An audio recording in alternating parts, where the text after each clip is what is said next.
Please be seated.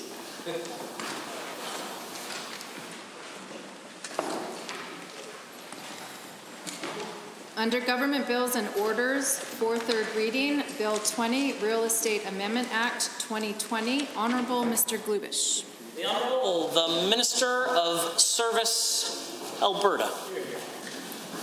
Thank you, Mr. Speaker. I rise to move third reading of Bill 20, the Real Estate Amendment Act of 2020.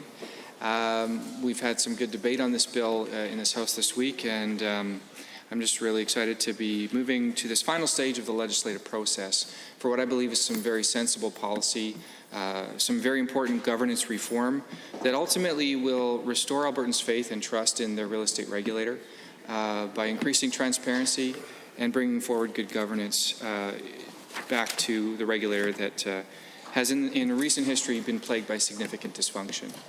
Mr. Speaker, as I've shared before, the amendments proposed here were developed on the basis of significant industry consultation. We worked very closely with approximately 20 real estate industry groups in the development of this important legislation, and I'm very pleased to say that we have overwhelming support from industry for what we're bringing forward. And I think that's quite frankly because we've been very common sense in our approach, very thoughtful in our approach, and the most important piece of what we're bringing forward being the implementation of industry councils, allowing each of the different sectors of the real estate industry to essentially self-regulate without being distracted by each other's competing priorities and instead focusing on the most urgent needs of their respective industries. This is very welcome from the various industry groups, and it will be a significant improvement in the overall governance process. And really looking forward to, hopefully, should we pass this bill shortly, to get the ball rolling on setting up these industry councils and bringing about this much-needed relief for a very important industry in Alberta at a time where now more than ever we need to have a strong economy, and the real estate industry is a big part of Alberta's economy. So I think a lot has been said so far on this bill, on the merits of this bill. I've had the opportunity to answer a number of questions from the opposition on this bill, and I'm really hoping that after a little bit more debate during third reading, that we'll be in a position where all members of this House can vote in favour of passing this very important bill. Thank you. Honourable members, the Minister of Service Alberta has moved third reading of Bill 20. Is that correct? Okay, Bill 20. Is there anyone else that would wish to speak to the bill? The Honourable the Member for Edmonton West Henday. Well, thank you, Mr. Speaker. It's an honour to rise this evening to speak to Bill 20, the Real Estate Amendment Act 2020, and I thank the Minister for his words this evening and throughout the discussion. I appreciate his willingness to rise as much as possible and speak to the importance of this work that has been conducted and the importance of finding a new governance structure, I suppose, to ensure that RECA moving forward is able to strengthen their relationship with all of the affected industries, whether it be the residential real estate agents and brokers, the commercial real estate agents and brokers, commercial property managers, mortgage brokers, or residential property managers and condominium managers. And these are all important industries that, day to day we all deal with, whether we're, looking at buying a property, or if we have a condominium property and dealing with things like the condominium managers, which often happens in relationship to the condo boards as well, which are enforcing bylaws in those communities. And so it's incredibly important that we get this right. And once again, looking back on where we came from when the original minister moved forward under the NDP to have a report conducted by KPMG. Of course, some of those major findings were that, the review looked at the effectiveness of the board and saw that there was many concerns with personality conflicts, as it's listed under 1.2 in their major findings and recommendations. personality conflicts within the council and between council and administration, which were unlikely to be resolved without changing the individuals involved, as is stated here. And so it was incredibly important, first of all, that the minister took the opportunity to dissolve at the time the board and the council that was in place, recognizing that the KPMG report did recommend that, and so I appreciate that the minister moved forward on that important first step.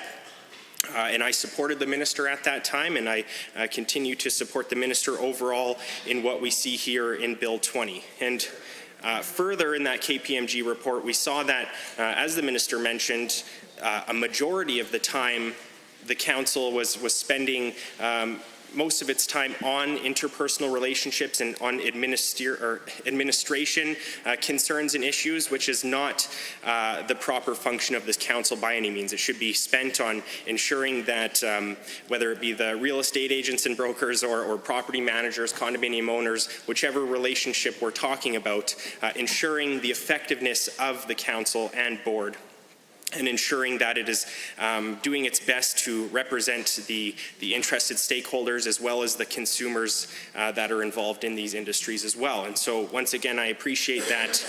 I think overall, reflecting on the KPMG report and reflecting on the consultations that I've had personally with the affected industries, that what we see in Bill 20 is something that we can overall support. In terms of the new scope of RECA and some of the changes to the purview, including education and professional advice beyond regulatory information, and so some changes to what RECA will actually offer, but also further, and I imagine this conversation will continue into the regulations, which I know that the interested stakeholders are definitely interested in being a part of that conversation, is ensuring that through those conversations around the regulation, that we're ensuring accountability and ensuring that there's opportunities for conflict management in a better, more wholesome state than what we saw previously.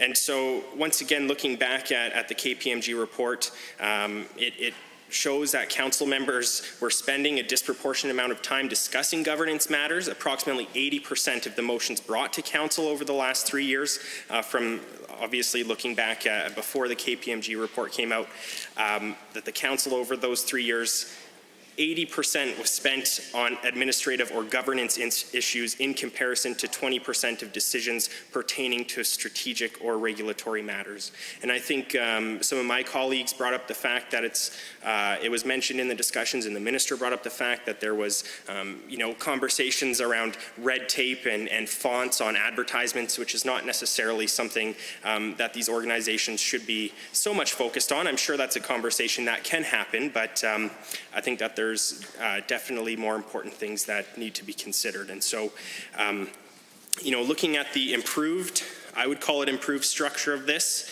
and the reforms to increase transparency and ensure accountability and improve the governance of RECA, I think that this is something that we can support. And so I appreciate the minister taking the time to consult with stakeholders. I know through my conversations that maybe not everything that they wanted was necessarily included in this bill, but I would say a majority of what they were asking for is included. And so I appreciate that those conversations were overall positive, and that the decisions that were made reflect the recommendations within the KPMG report that was released on June 28th in 2019, and reflects the consultations that that happened after that KPMG report was put out. And overall, once again, Mr. Speaker, I'm happy to stand in support of this, regardless of the fact that my amendment, which I feel was a very reasonable amendment, was shot down, but I won't get into that. But either way, thank you again to the minister for bringing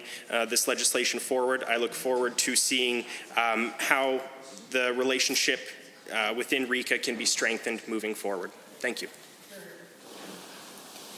Honourable members, is there anyone else wishing to speak to Bill 20 this evening? The member for Edmonton McClung has risen. Well, thank you for bestowing the honours on me, Mr. Speaker. Appreciate that. It's in the nature of the podium I stand doesn't necessarily allow me to assume those honors, but nonetheless rightfully acknowledged. So good evening all, and very much a pleasure to stand this evening before you and speak about Bill 20, a bill which affects the operation and governance of an industry that I participated in for 30 years before being elected as member to this assembly.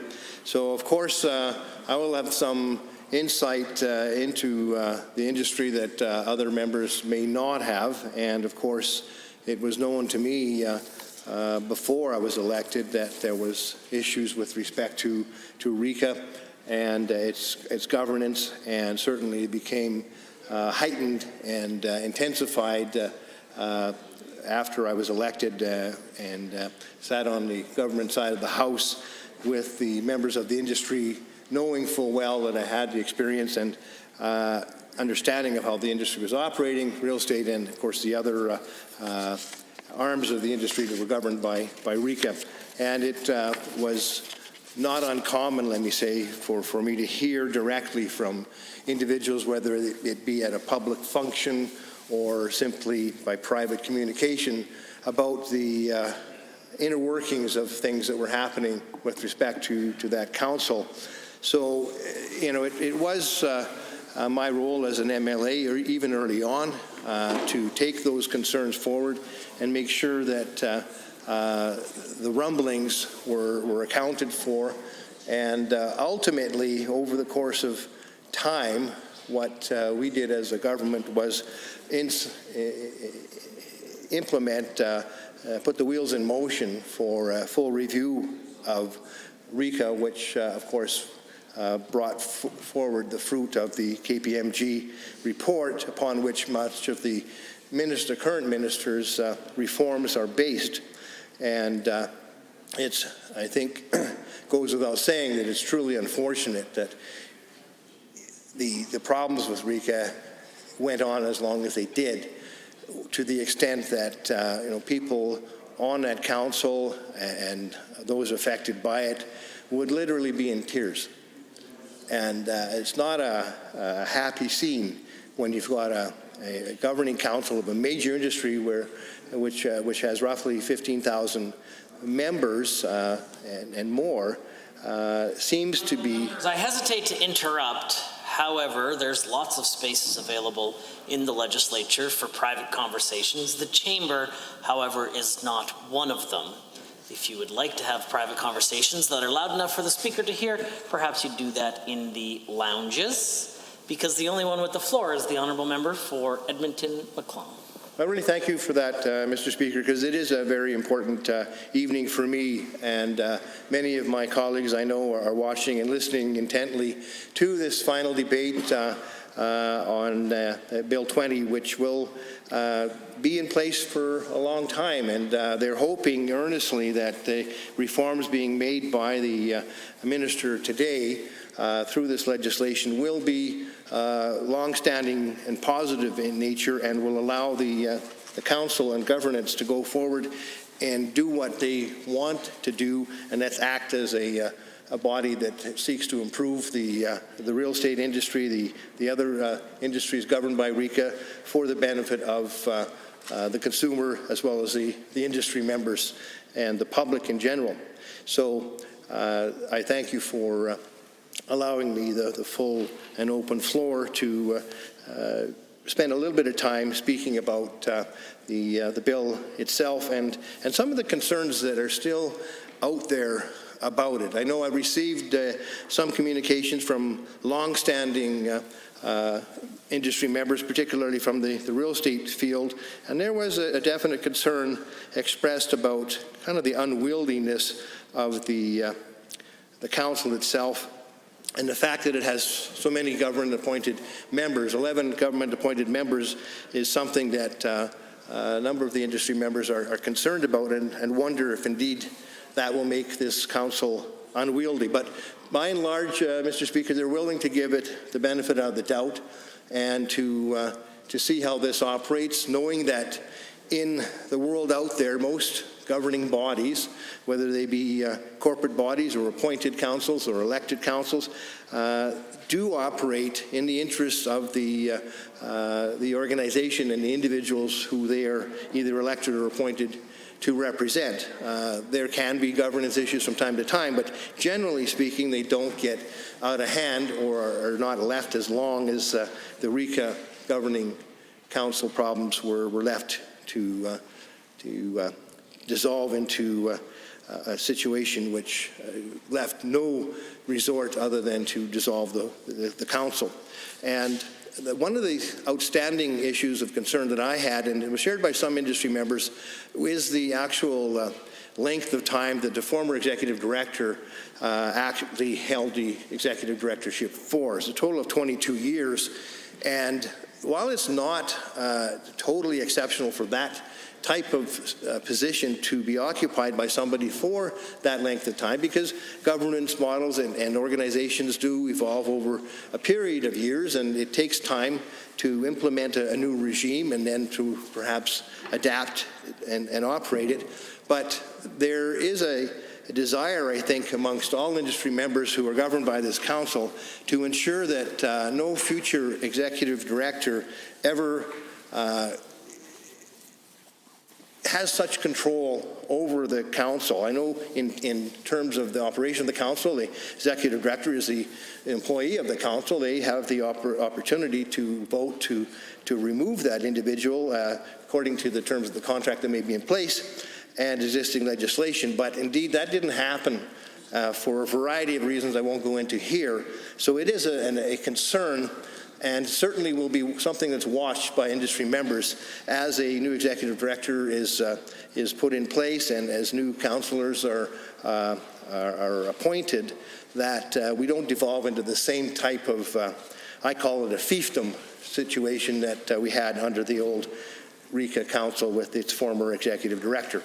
So I know that that's a concern of industry members, and also the perceived unwieldiness of 11 government-appointed members of council and their particular allegiances.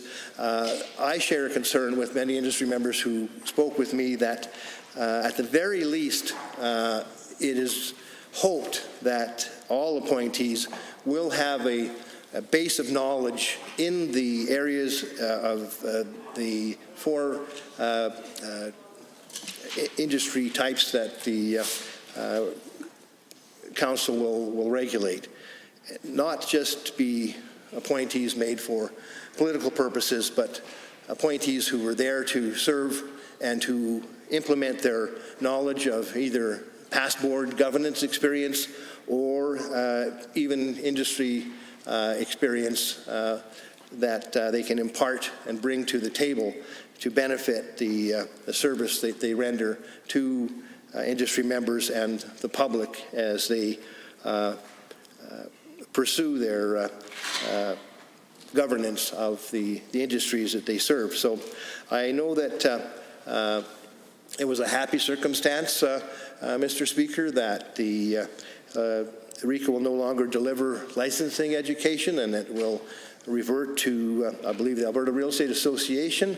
And it was, I agree with the current minister, who was a bit shocked when he saw that that RICA was delivering licensing education, that it was a bit of an overreach indeed into their governance mandate. And industry members are by and large quite pleased that that will now be back in the hands of the Alberta Real Estate Association, and that bylaws on the organization will be drafted by the board. So by and large, I think that industry members and administrators, broker owners, property managers, condo board members, people involved in the real estate industry, even the appraisers are probably glad that the minister took the time that he did to talk to folks and try to do as much as he could to get it right. And we'll, I guess, hope that the actual problems of the former council are not replicated in the future. And I think given the recent history and given the fact that KPMG made recommendations that involved the minister following forward and following through and actually dissolving the council and starting fresh and appointing an interim administrator, I think that's pretty recent history. It will be in the back of the mind, or if not forefront, in the mind of every new council appointee, as well as the executive director and all industry members that they serve. So I would be very surprised if indeed we saw a slide towards the type of dysfunction that we had at the Real Estate Council over the last number of years. And it's my fervent hope that we never see that type of dysfunction again.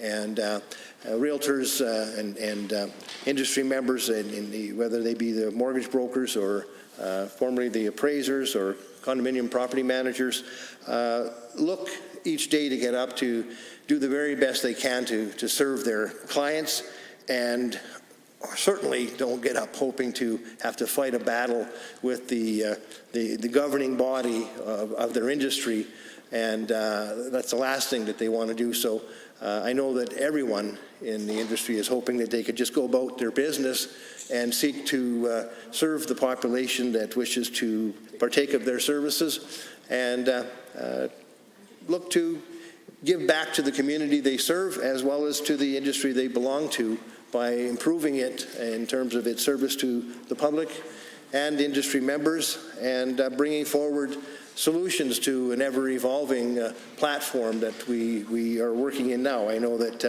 realtors in particular, as well as other industry members, have had to adapt in many creative ways in order to function in an already very, very tough market.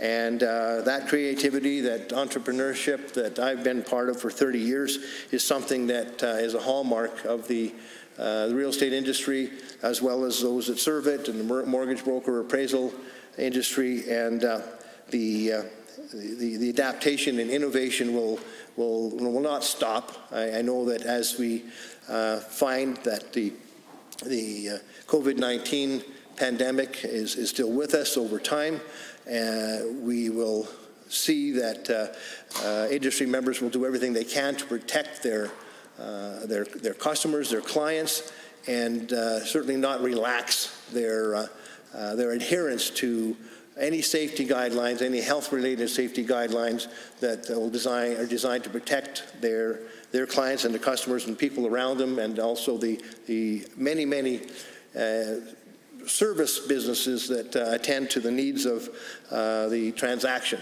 whether it be home inspectors or tradespeople who get the houses ready, or people who prepare the homes for showings.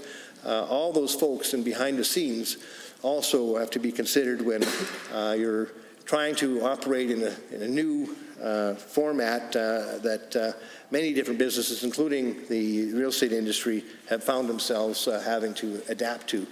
And I tried to imagine myself working as a realtor these days, although it's the last thing I want to be doing right now. Nothing pejorative about the real estate industry, but I'm super happy doing what I'm doing right now.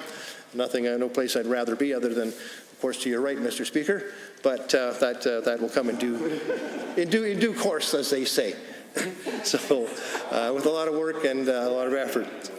In any case, I do want to say that in witnessing the many industry members who are now engaged in selling properties, renting properties, appraising them, managing them, evaluating them for financing, it's a very interesting world they're operating in right now, and the last thing they want on top of everything else is a governance model that was falling apart at the seams, and they very much like to see the history of RECA in the rearview mirror, and hopefully this new governance model that we see through the Bill 20 brought forward by the minister will be one that stands the test of time, and actually hopefully has some positive surprises in it for those that are concerned that it may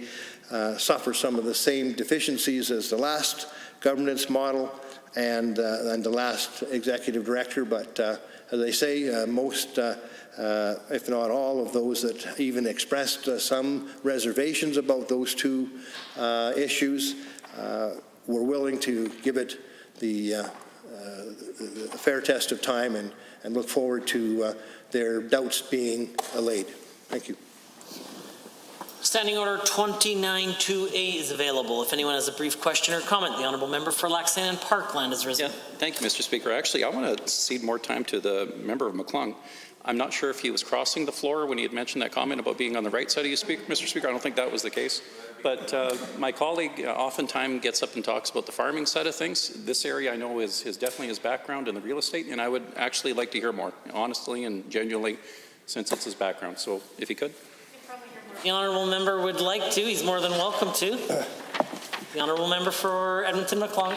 Thank you, Mr. Speaker, and I certainly always relish the opportunity to speak about real estate matters, but I won't, as is the requirement of any real estate professional, and as is the licensing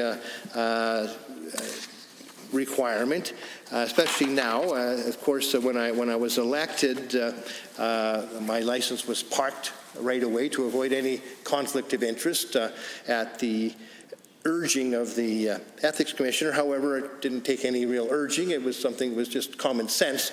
However, should I wish after a certain 5-year period to re-engage, then I would be able to do so without going through the examinations. But if I waited more than 5 years, which of course I will be doing, and that would be June of this year, would be 5 years since the license was parked, I certainly won't be availing myself of that opportunity.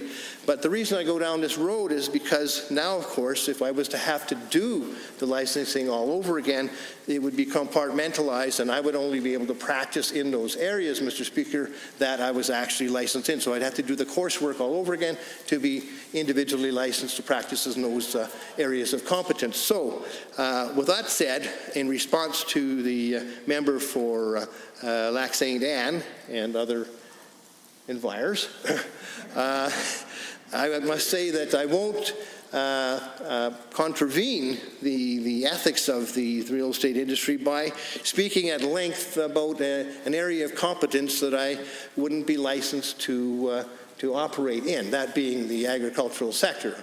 However, I did in my past career sell some agricultural land and quite a few acreage properties, including a number of properties right in Alberta Beach per se, which is why I engaged that member in a conversation about the flooding concerns in Alberta Beach recently, because I know a number of property owners I sold property to in Alberta Beach on Lac Saint Anne who are suffering from high water caused by wind and water and waves that the member spoke about when we had a conversation earlier this week. However, as far as laying any or be waxing eloquent about the current value of agricultural land per acre, I will not endeavor to engage in that in my role as critic for ag and forestry. That is certainly something that I have access to, but in an individual area or region, I won't start speculating, because that is something best done with the current information at hand and a proper analysis undertaken. So off the top of my head, there's something I never did evaluations by, and I won't start now. But indeed, it's something that is very close to my level of concern, because of course the value of farmland is something that we always want to consider in the agricultural world. And one of the things that to increase the value to farmland is by putting more money in the pockets of the producers themselves, rather than the large multinational corporations which produce the inputs that farmers and ranchers are looking to have to purchase these days in order to produce a product that the market is looking for. There are other means of producing a product that is profitable, that doesn't necessarily require the the fertilizer and inputs, and there's things such as low-till farming and farming that doesn't use the large inputs of fertilizers that are now gaining more traction. And I know if a person reads some of the information put out by the National Farmers Union, you'll see that if indeed farmers want to put more money in their pocket, some of these more nature-based practices are ways of improving the farm income and therefore the value of the land, as the member for Lac-Saint-Don Anne wants to know about. Thanks. I see the honourable member for Edmonton City Centre has risen to join in the debate this evening. Thank you, Mr. Speaker. I appreciate the opportunity to rise and speak to Bill 20, the Real Estate Amendment Act. Now, Mr. Speaker, I, of course, have never myself worked as a real estate agent. I haven't much been a seller of property. I have been a purchaser at times. And certainly that comes with its own headaches, but I mean, that's all something that comes in beneath the Real Estate Council of Alberta. And I think indeed anybody who has been involved, I think, with the sale or the purchase of property appreciates the importance of a good real estate agent, and certainly within any jurisdiction in the province where we have these sorts of, I guess, very important kinds of sales, then it's important that we have a body in place that appropriately provides governance for that sector. And indeed, governance is what we see a lot of, is what's being covered in this bill. And indeed, a lot of what was at the heart of the KPMG report that made the recommendations that the minister has followed through on, that started under our government with the removal of the council, and moving forward with making some changes there, conducting the initial review, and then once receiving that review, the board being removed, and putting in an interim administrator. And now moving forward to actually change the structure of that governance itself to try to provide some more stability, transparency, and accountability. Now, I can speak from a few points of experience, Mr. Speaker, about the importance of good governance. As the owner of a condominium, I've been involved in a number of condominium boards, and certainly anyone who's been in that position certainly could probably relate to much of what the KPMG report spoke about the acrimony between members of the council, and indeed the almost deadlock that it found itself in. Certainly, I've had some interesting and entertaining and not so entertaining experiences as a member of a condo board, president of said board, and then being removed, not by my choice, from said board. It's the drama of soap operas, perhaps, at times, but it's part of the realities that we live with, and it's one of the challenges we have when we have self-governing bodies. However, it is good that, at least in the case of RECA, while it is a self-governing body, it does fall under the aegis of the Government of Alberta, indeed the Minister of Service Alberta, so it was possible to bring it into check. So we have, in this piece of legislation, more or less following through on the recommendations of that report. The report acknowledging that there was need for restructuring, indeed noting that there was need for more public representation on the board to ensure that there was a balance and a perspective, because indeed, while we want to ensure that the individuals that are making decisions about how we govern real estate agents and the process by which they conduct their business in the province of Alberta, we want to have expertise, and indeed that was part of the recommendations as well, that expertise be from all sectors of the industry, noting in the report that in fact there were some areas that were being underrepresented or not being properly consulted, or even indeed given the opportunity to really be represented on the board. But also then, of course, the public are the ones that are engaging these services and are most deeply impacted when there are issues with those processes or with how a sale goes or with other issues that may arise. So it's important that we have that public representation there, and so we do see the minister has followed through on that, with each council now having 3 members from industry, 2 ministerial appointments. And also then the board of directors having 1 industry member from each industry council and 3 public members appointed by the minister. Can also appreciate the reason that they have gone ahead now and broken the structure of the council into that board of directors, as well as 4 new industry councils. So recognizing the field of real estate indeed covers a number of different areas and a number of different layers of complexity. So then we have the the residential real estate agents and brokers, we have the commercial real estate brokers, and agents and property managers. We have the mortgage brokers and then the residential property managers and condominium managers who have been the ones I've probably had the most pleasure and at times perhaps lack of pleasure in dealing with in my own time. As a condominium owner and a member of various boards. But indeed, Mr. Speaker, what this really boils down to is this is a bill about governance. And indeed, I think Albertans in general have been well reminded about when they make decisions about who has the opportunity to govern, whether that be in the provincial government or in a condominium board, or indeed who gets to make up the Real Estate Council of Alberta, that those are weighty decisions. Because when you entrust power into the hands of those who have the ability to some extent govern themselves and perhaps adjust and change some of the rules for themselves, things like ethics and accountability become incredibly important. And we invest those bodies with the ability to make some decisions with the resources at their disposal that can have a very profound impact on the lives of individuals. And indeed, I think in many cases, some Albertans may be reconsidering, at least from the emails that I received, some of the choices they've made, perhaps in the most recent provincial election, with a government that perhaps does not always live up to the standards of what it's putting in place for the Real Estate Council of Alberta here. But at least we know that in this particular case, we are going to have a body that is going to be governed by better ethics and better transparency, and will have a greater responsibility to ensure it is actually reflecting the desires and the will of those it represents. Indeed, we see within the report that was one of the recommendations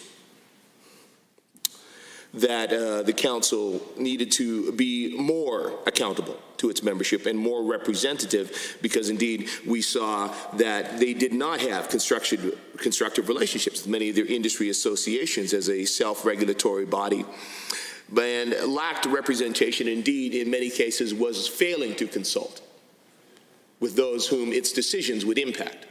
And indeed, we've seen that repeatedly with the current government. We've seen what the impacts of that are, whether that's with education stakeholders. Certainly, I could say in the medical field, certainly with Alberta doctors and many other areas. So certainly making that change here in this legislation recognizes that indeed when we have a governing body, it is incredibly important that they are actually consulting, actually working with those who their decisions would impact.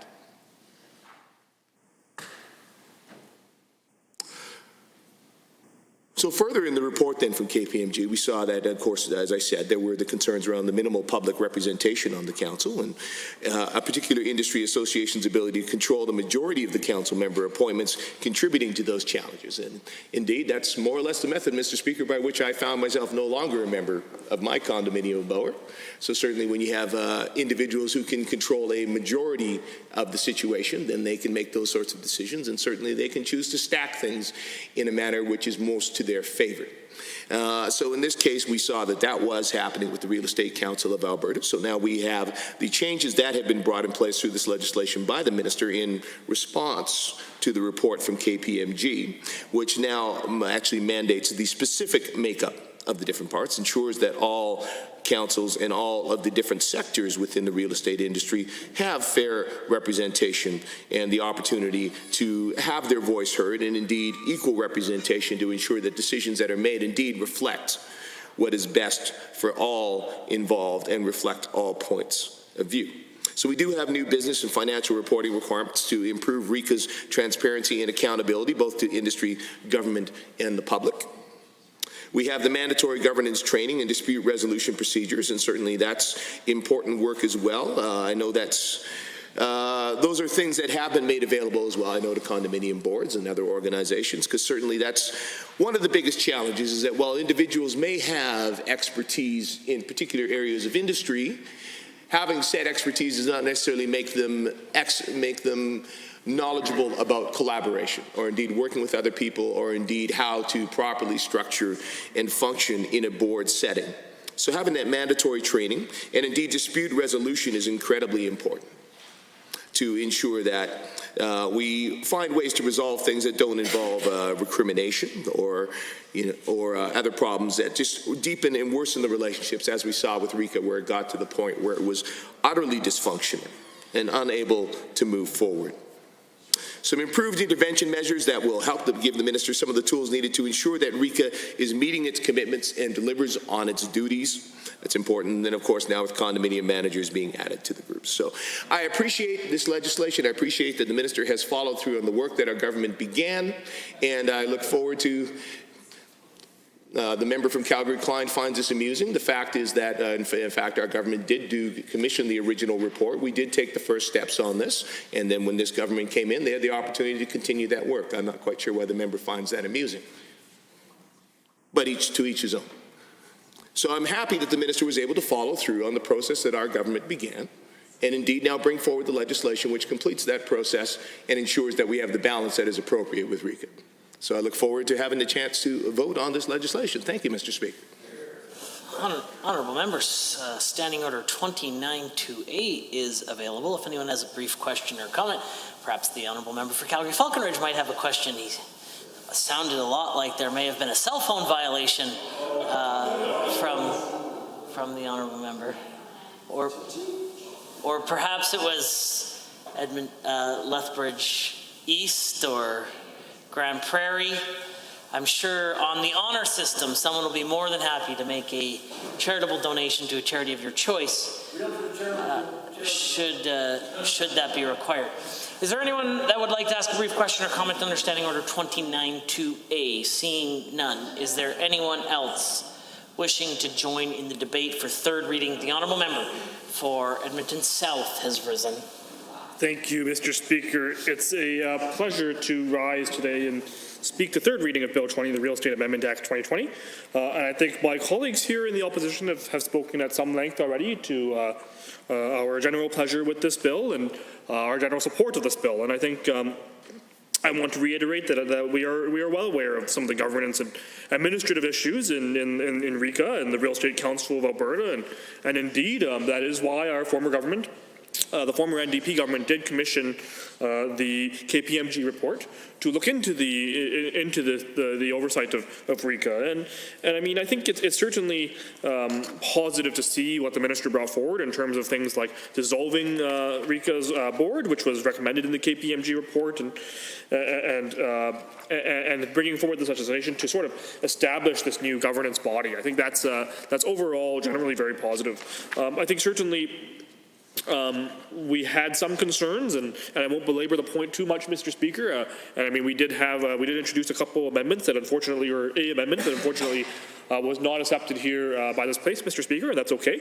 I think that generally speaking, we're happy to see that many aspects of the KPMG report and many aspects of the concerns from the real estate community were addressed in this bill, and for a large part, many of these concerns were addressed and accepted by the minister. So I think certainly as we move forward with this legislation, and I hope we'll be able to move forward relatively quickly with this legislation, we're going to be able to see our province have a better governance structure for our real estate professionals. And I know that one of my colleagues here, and he's already spoken here tonight, the member for Edmonton McClung himself was, I believe, a member of RECA in the past, and I don't believe he's currently a member, but he himself would have seen some of those concerns, and that's why he... and I really valued his input tonight. So, I mean, certainly, I think it's something that we're pleased the government continued our work on, because when we look at this, we know it wasn't in the UCP platform, and of course we wouldn't have expected it to be, and it was a fairly niche issue in terms of general appeal, but I think it's something that was important, and that's why it's important that the government is taking steps here to do the work of government, right? And we can talk philosophically about the work of government is not just that which is in the platform, it's not just that which is in the mandate. It involves sometimes making hard decisions, and decisions like dissolving RECA's board, and it involves in some cases making decisions that will not be popular with everybody, and will instead be decisions that will try our best to make a bad situation better. And it won't always succeed, but I think this government has accomplished many of those goals, and I think this government has given some thought to the KPMG report, and I'm pleased to see some of these changes being brought in. I think I'm concerned, and I know my colleagues have spoken a little bit about our concerns around the bureaucracy and how this may introduce some different types of red tape, and how we have some concerns about the makeup of the ministerial appointments onto the council, but I'm optimistic and I'm hopeful that this ministry will continue to do good work and will continue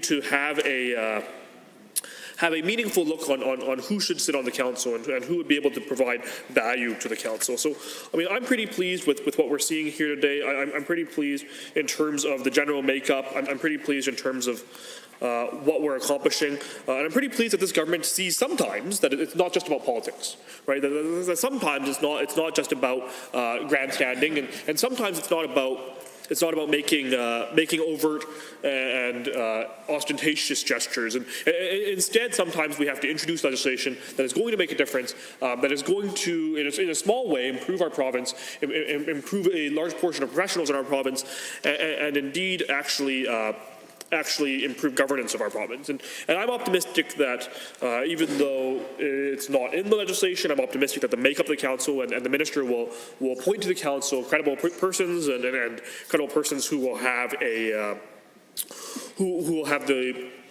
experience required to provide us with proper oversight and governance of the real estate industry. So yeah, I think certainly there is not a lot else that we need to speak about in this bill. I think that certainly the KPMG report outlined a lot of issues with the former council and the former governance structure and the former personalities on the council, and indeed recommended some very specific changes around things like training and different performance measures and risk management measures. And I think, taken in whole, that this approach mitigates many of those concerns, right? The approach that the government is now taking mitigates many of those concerns. It will take into account that the former council wasn't functioning in a satisfactory manner, and I don't think it was functioning in a satisfactory manner in terms of for the government, as is evidenced in the KPMG report, but as we've also heard from our stakeholders, and I'm sure the government heard from their stakeholders as well, that it wasn't performing in a satisfactory manner for the professionals and the real estate professionals who were members of RECA. So I'm pleased to see that we're going to be moving forward with this bill. I'm pleased to support this bill. I'm pleased that we've been able to hear from the minister and our critic from this bill as well, and I look forward to more debate. Thank you. Honourable Member, Standing Order 29-2A is available. Seeing none, is there anyone wishing to speak to third reading? The Honourable Member for Calgary Mountain View has the call. Thank you very much, Mr. Speaker, and I think most of the things have been said about this bill already. I actually think this is an excellent example of cross-partisan support. Certainly this was a review and a report that was generated while we were in government, and the current government took that forward in a very similar way and got rid of the old act and brought in this new act. So I think it's actually worked quite well. We often focus in this place on the things we disagree on, but actually there are probably a lot of issues out there on which we in fact agree, and this is one of them. And this is a piece of, people always think of the files on which we disagree, but this is definitely a big and important piece of the work of government. The provincial government actually regulates a number of different industries throughout Alberta, and there's actually a number of industries who are looking to be regulated, because being a regulated industry is, in a lot of ways, really, really good for the people in that industry who are good at their jobs. And who are willing to be ethical and to adhere to the necessary standards, because when you have an unregulated industry, potentially people can fall below the standard and then they can do the same work for cheaper. So they can offer the same work, quote unquote, for less money, but they're not doing it as well. So a lot of times, and I know certainly human resources professionals are one of the folks in this category, but there's lots of different folks where people in the industry will actually self-organize and come forward and say, we would like to become a regulated industry so that everyone that we deal with who is in our profession will have to meet the same standards of training, the same standards of ethics, the same standards of professionalism, so that everyone has a level playing field. but also so that they know they can sort of rely back and forth on their colleagues. When they're working, a lot of times people in different professions will need to rely on each other, to rely on each other's word when they bring things forward, and so I think that's really important. Now, obviously, I am a member of a regulated profession, so I'm very in favor of that sort of thing. So this is one of the big areas where government does work. I think it's very important work.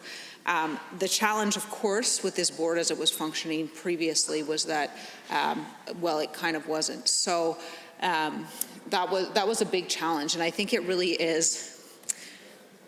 I really like governance. I know most people find it terribly boring, but I actually think that the way in which we govern ourselves, the rules by which we make decisions are themselves often as important as the decisions that we make. And in this instance, the problem is that the rules that were set up to enable the council to make rules for the profession were not done very well. Now, that's no fault of whoever it was that passed the original act ages and ages ago. It can often be the case that you come forward with a set of rules, and people being wily as they are, people will sort of find workarounds, right? And so that's why it's so important whenever you analyze a system to look at where you're placing the incentives, because people don't necessarily see themselves as bad actors. They may see themselves as simply advancing a particular point of view, or that their way is the right way, so that they feel like they can do anything they want in order to achieve their own objectives because they're right. But that's the point of rules. The point of rules is that we don't get to decide that we're right, and therefore we can do anything in service of those objectives. We ought to follow the rules, and then everyone collectively, or whatever the process is, will determine who's right. And the problem in the instance with this, as it had previously been set up, was that there was a lot of power vested in one individual. And a lot of power vesting in one individual often leads to these sorts of concerns. Power unchecked should sort of never be allowed to run in that way. The problem was the individual was an employee of the board. The board had no term limit, or the board itself had term limits, but because employees don't, which is fine. I mean, that's often the case with boards, that employees of that board will go on for a long, long time.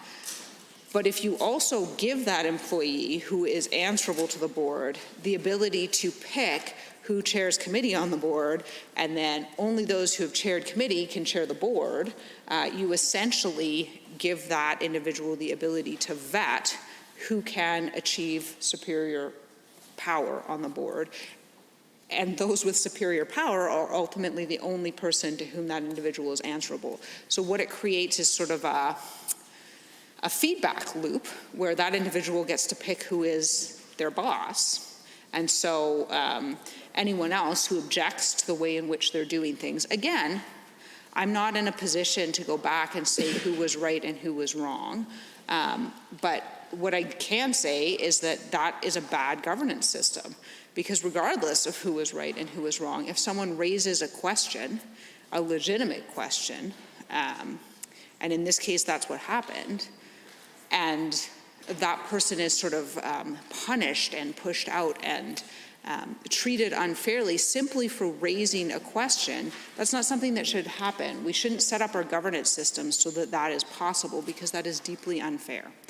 And so I am extremely glad to see that the government has brought this forward. I think they have taken steps to address the issues that needed addressed. I think it will probably not be received with wide public resounding fanfare, but I actually think it's a really critically important thing, because that fairness is something that is, in a lot of ways, I think, fundamental to us all. There's very little that offends me more than people who are not required to follow the same rules as everyone else. I think there are a lot of people who probably feel the same way I do. They may not express it in those words, But I think a lot of us have that sort of inherent sense of fairness, that everyone ought to be held to the same rules and the same standards.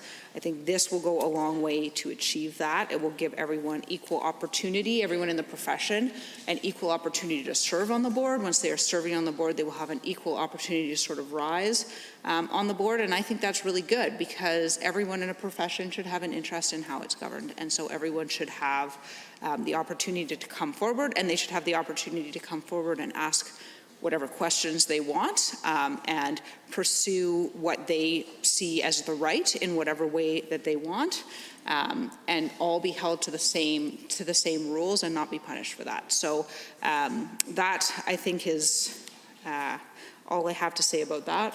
And with that, I will congratulate the government on bringing forward a very good bill, and thank you very much. Teamwork does make the dream work, apparently.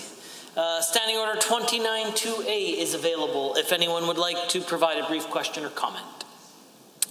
Seeing none, is there anyone else wishing to speak to third reading of Bill 20? If not, I'm prepared to allow the Minister for Service Alberta to close debate. The Honourable Minister for Service Alberta. Well, thank you, Mr. Speaker, and I just want to say thanks to all members of this House for their contributions to the debate on this important bill, and I'm really encouraged to hear the words of support from members on both sides of this House. I think this is an example of how we can find some common ground on sensible policy that makes Alberta better than it was before we found it. And in this case, I firmly believe that the steps we are taking will make the real estate industry stronger, will improve the governance of the regulator, will bring about more confidence among all Albertans in the real estate industry, and certainly will be well received by those who work in this industry themselves. There's a lot that I think we can find agreement on, regardless of party stripes on this, and I'm really proud to be leading this initiative, and I'm grateful for all those who participated in this process, and especially thankful to all those members of industry who met with me and met with my team and met with my department over the last 8 months. It's been a long journey to get to this point. I know you've been waiting a very long time for this reform, and I'm very excited to be bringing this forward. It sounds as though we have the support of this House, and with that, Mr. Speaker, I move to close debate. Honourable members, the Minister of Service Alberta has moved third reading of Bill 20, the Real Estate Amendment Act 2020. All those in favour of the motion for third reading, please say aye. Aye. Any opposed, please say no. In my opinion, the ayes have it. That motion is carried and so ordered. Bill 20, Real Estate Amendment Act 2020 is now read a third time. Under Government Bills and Orders, for second reading, Bill 16, Victims of Crime, Strengthening Public Safety Amendment Act 2020, debate adjourned on amendment. Honourable members, we are on Bill 16, the Victims of Crime Strengthening Public Safety Amendment Act 2020. We are speaking to RA1 as moved by the Honourable Member for Calgary Mountain View. Is there anyone wishing to join the debate? The Honourable Member for Edmonton Glenora has risen. Thank you very much, Mr. Speaker. And just because I'm trying to be in the habit of having slightly less paper on my desk, and I imagine others are too, I'll read the amendment back into the record for everyone's recollection, because it's been a little while since we considered this reasoned amendment previously. So the motion for second reading around the Victims of Crime Amendment Act 2020, we're proposing that it be amended by deleting all of the words after that and substituting the following: Bill 16, Victims of Crime Amendment Act 2020, be now not read a second time because the Assembly is of the view that additional consultation with organizations providing support to victims is required. So I want to thank my colleague, the member for Calgary Mountain View, and the critic for justice and Solicitor General for bringing forward this reasoned amendment. And I think it is absolutely fair and reasonable when we're talking about something as substantial as reallocating funds that have been allocated and directed towards victims and those who support victims for more than 20 years in this province. And we're talking about doing a significant overhaul to money that was earmarked for a particular purpose, and that purpose being supporting victims, I will also say survivors, and those who are impacted by crime, and reallocating those funds to something that is completely separate from its original intent. I think at a minimum, we owe Albertans an opportunity to engage on this topic and have fair and reasonable consultation with the organizations that have supported the people of Alberta in doing right by victims and their families. Earlier today, my colleague was speaking publicly about somebody and with somebody who had been a recipient of support from this particular fund. And I doubt that anyone who took the time to listen to what this woman had to say about the impact of her son's death would think that that money wasn't put towards a good purpose. Perhaps not everyone had an opportunity to hear what this particular person was saying today, so I certainly welcome you to review that. There were posts on social as well that relate to it. But let me summarize by saying anyone who has been through the significant hardships that folks who have received benefit from this fund in the past, I don't envy any single one of them. I wouldn't want to be in their shoes for half a day, let alone the rest of their lives. And I think that probably everyone in this chamber agrees that a parent should never have to say goodbye to their child. And saying goodbye to your child in such a sudden and shocking and graphic way, I imagine, would be something that most wouldn't be able to find a way through, that would be quite debilitating for most Albertans. So that is why those who came to this place before us set this fund up in the very first place. More than 2 decades ago, before any of us in this place have been elected, I think the longest serving member in this assembly now was elected in 2008. So before any of us were elected to this assembly, people who stood in this place knew that it was important that proceeds from crime, some of those be earmarked towards supporting victims of crime. Very simple. You know, the balance of power has 2 sides. Lady Justice has two hands. That those who have received injustice deserve some additional support and compensation to help address some of their injustice. I think it's a pretty simple thought. So inside each of our desks, those who've been before us sitting in that particular desk have put their names. And I hope that we pause tonight and we reflect on what this government bill is trying to undo over the last more than 2 decades, more than 20 years this has been in place. The people who were here before thought it was a value that was important for us to carry forward, and I still do. If the community doesn't feel that it's a value that needs to carry forward, so be it. Let the community say that. Let the agencies that are involved in doing this work on behalf of the public tell us that this money isn't important in the work that they and other agencies are doing. That's what this amendment is about. This amendment says there's a reason why this needs to be referred to a committee to do some consultation, and that it shouldn't be moving forward at this time. And I think that we in this assembly all sign up to do this work because we want to contribute, we want to find ways to serve our province, and I think creating a consultation process specifically related to this bill and what the government is proposing that I believe has the ability to be very damaging could create an opportunity for us to either confirm that actually it is important that victims of crime have a separate fund, that it be well financed, and that it be put towards the intent that those who were here before us had in mind. And if the agencies say no, then so be it. The government should bring it back here. We should hear that evidence, and we should consider moving forward as the government has planned out. I imagine, though, that a lot of these folks would have a lot of deep concerns about how this violates the original purpose of this legislation and these sections in particular. So victims that access this fund have experienced violent crimes And the intention of this fund was to help them deal with the physical and psychological issues, as well as reimbursement for things like funeral and supplemental benefits for those who have suffered brain injuries. I don't think of that covering the funeral costs for a child who died of a crime. I don't think of that as being an area that government should be quick to cut. I think of that as an area that deserves due consideration and engagement with, I would say, all Albertans, but especially those who work in this sector and work with folks who've been directly impacted by crime.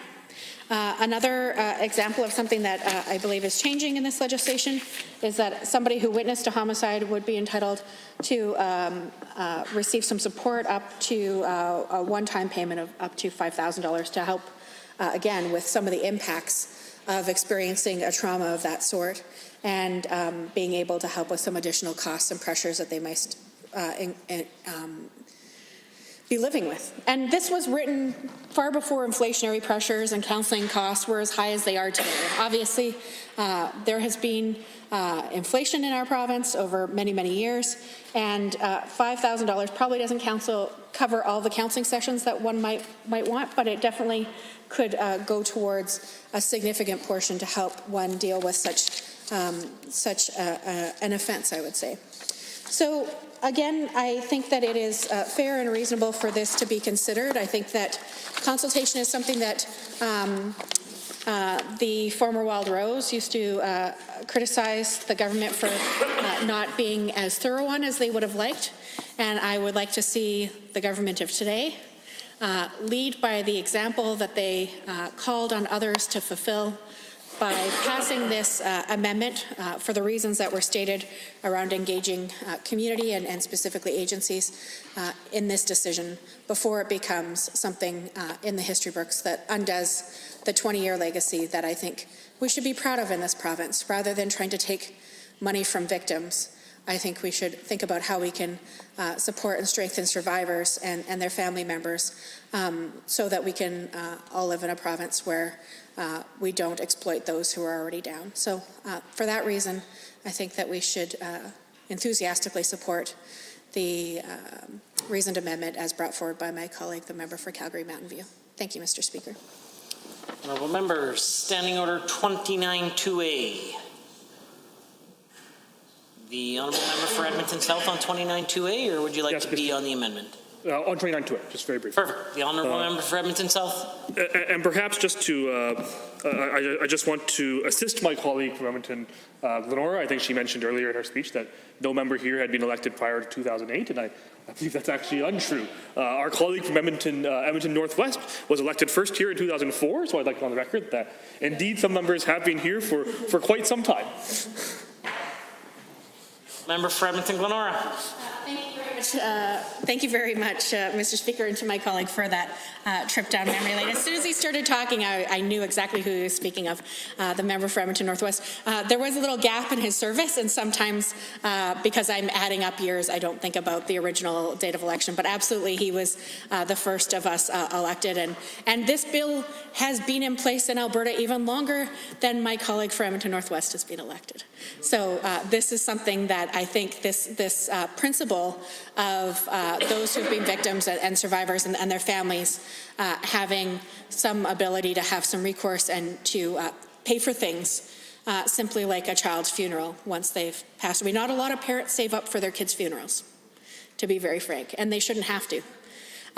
So I think that that principle that was in place even longer than the member for Edmonton Northwest has been elected is one that I think deserves to at least be consulted with communities on, rather than rushing to take money away from these folks who certainly the example that was shared today publicly benefited from. So thank you to the member from Edmonton South for that correction. Southwest? South. Phew. Thank you very much.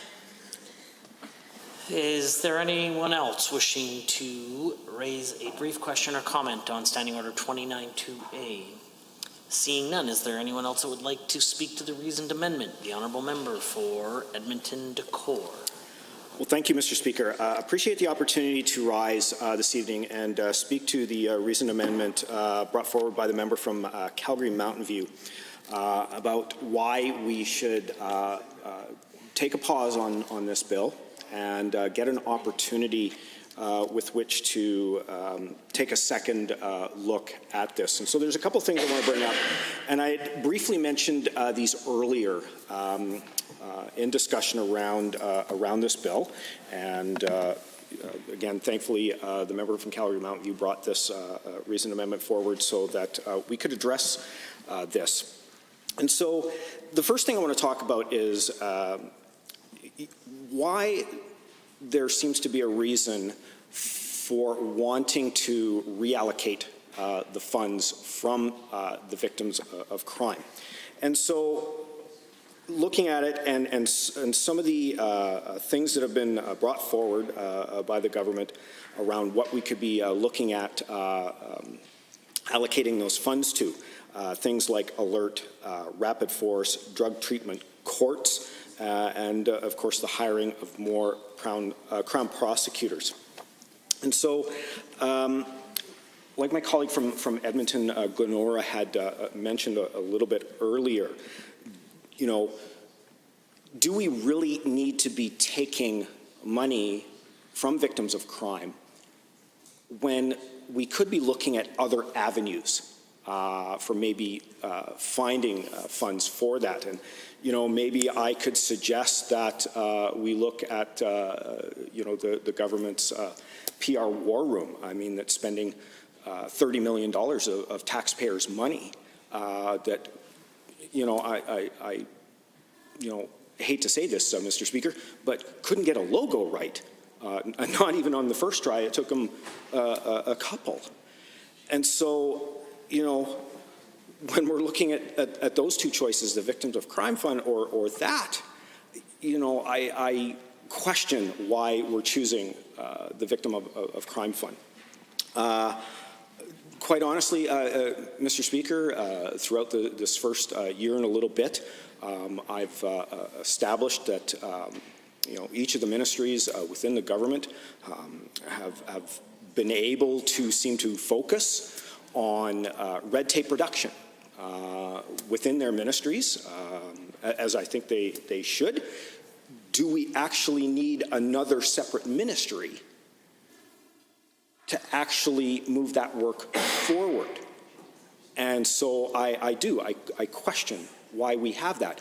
There's another $13 million, Mr. Speaker, over the course of this term. So why the Victims of Crime Fund when maybe we could be taking and allocating those funds to things like alert, rapid force, drug treatment courts, and hiring more Crown prosecutors? And I'm sure there's probably some other examples that I could look at, but you know, I don't want to belabor that particular point, but I'm saying this would give us the opportunity to look at these things and say, you know, maybe there really is something else that we could do to fund these other avenues rather than taking from the Victims of Crime Fund. And so the other point that I do want to mention as well, as I did earlier in the debate on this bill, was how you know, there has been some thoughts brought up about why there's a surplus within the fund, why isn't those funds being allocated, things like that. Well, you know, I think getting a chance to do wider consultations on, you know, maybe there is organizations out there that we could fund. And Mr. Speaker, I brought it up very earlier and very briefly, but I will bring it up again since we are talking to reason amendment and why we need to go back and get an opportunity to look harder at these things and find ways that we could be helping victims of crime. And so there's an organization out there called the Victims of Homicide. And this organization was started by Jane Ordzik. And Mr. Speaker, she is an amazing, amazing woman. And I'm so incredibly blessed to be able to call her a constituent of mine. 25 years ago, she did lose her son to homicide. And what she found is there was no support out there for family members that had one of their family members, become a victim of murder. And whether that, is because of somebody being in the wrong place at the wrong time, or, unfortunately, maybe some kind of gang warfare that was going on, there was still those family members that were out there that didn't know why it happened, and there was no supports. And so she started Victims of Homicide after her son was murdered back in October of 1994. And I've had the opportunity to meet many times with this organization and hear the stories of the families. And I'll be honest, Mr. Speaker, it's heartbreaking. It's very, very difficult to sit through. Listening to those stories, their journey, how it's affected their lives, things like that. But they struggle.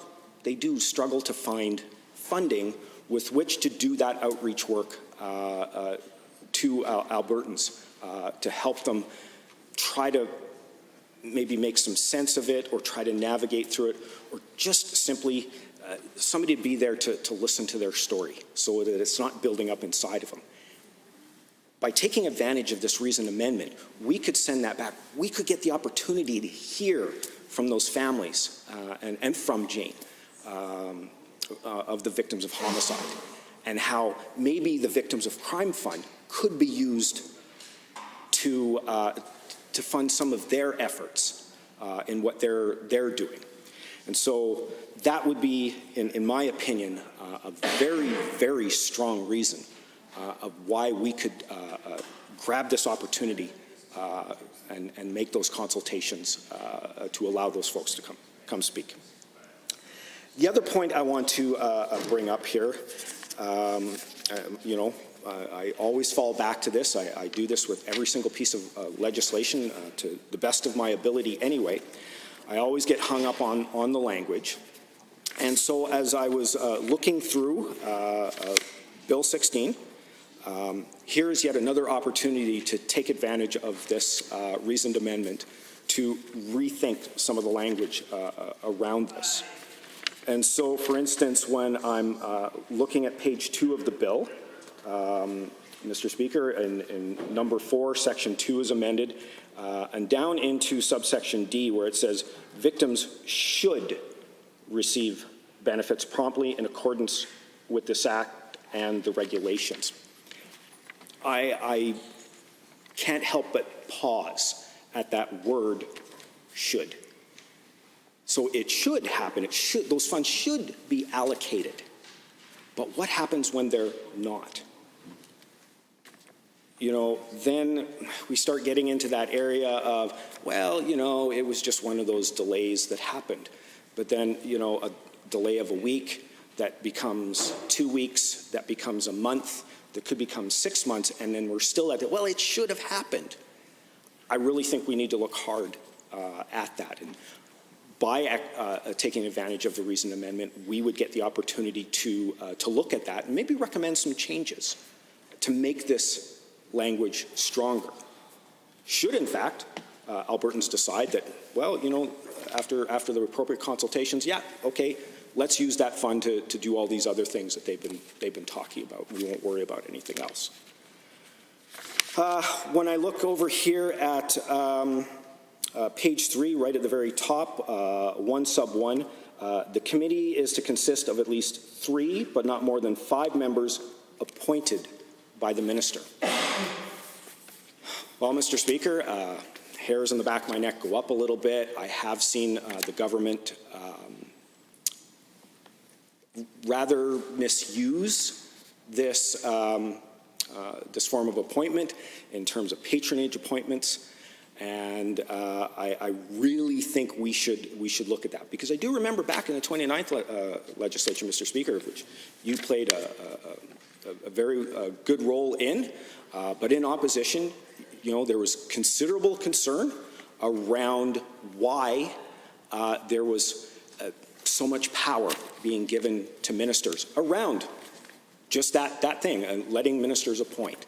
And so, you know, you can't criticize and then turn around and do the exact same thing. So perhaps maybe we could look at that a little bit further.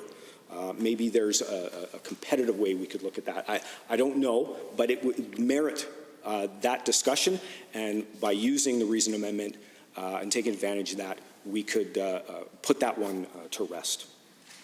Slightly further down on that same page, Mr. Speaker, number 6 under section 6, sub A, evaluate applications for grants relating to programs or initiatives intended to benefit victims of crime or promote public safety and provide recommendations to the minister based on those evaluations. Now I want to just highlight a few words here, and that'll make sense in here in just a moment, and it's benefit victims of crime or promote public safety. So what's that really saying is we can do one or the other, or potentially both.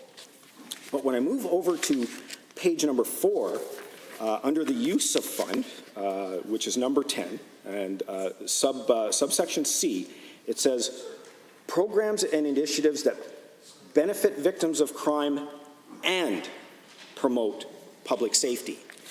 Well, again, the problem here, Mr. Speaker, is we have conflicting languages.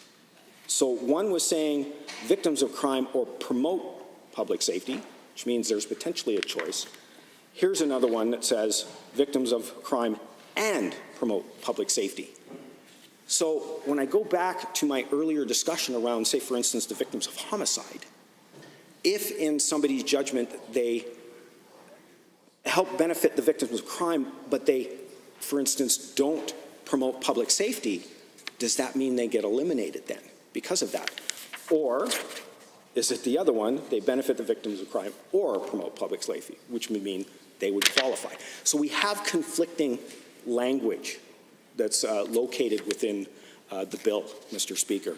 And by taking advantage of Reason Amendment number 1 and having the opportunity to consult more widely about that, we would also have the opportunity with which to look at those pieces of language and maybe suggest some changes that the Assembly could make so that it's not conflicting. And so, Mr. Speaker, you know, out of a bill that is, what was it here? My apologies, you know, 17 pages. I'm only 4 pages into the bill, and I've already found all of these potential errors, mistakes, and, you know, without even going any further than that. So that in itself, Mr. Speaker, I think the Assembly should press the pause button.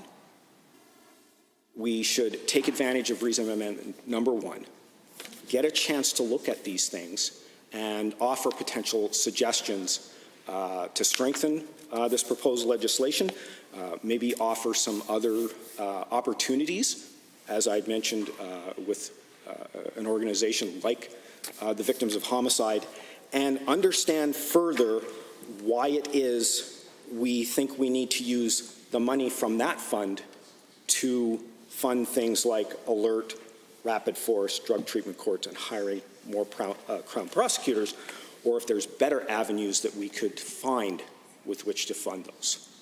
So my hope is, Mr. Speaker, that members will support this reasoned amendment, give Albertans a chance to offer the government some suggestions. It's always amazing to see what they do, and I look forward to hopefully seeing support from all members of the Assembly. Standing Order 29-2A is available, and I see the honourable member from Grand Prairie has risen to add a brief question or comment. Thank you, Mr. Speaker.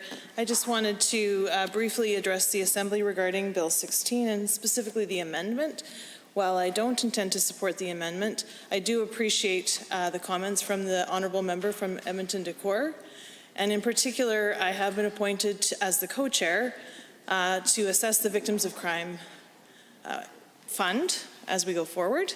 And I would be very interested in hearing more about the constituent and would certainly welcome a meeting with that constituent to hear about her experience and also to understand what she believes victims of crime need in this province. I think our government is very interested in hearing from Albertans, and so I would love to take the member from Edmonton-Decour up on that offer and hear any other comments he has to add. Thank you, Mr. Speaker. The honourable member for Edmonton Decor, if you'd like to respond. Well, thank you, Mr. Speaker. I mean, she's always looking for the opportunity which to serve her members a lot better.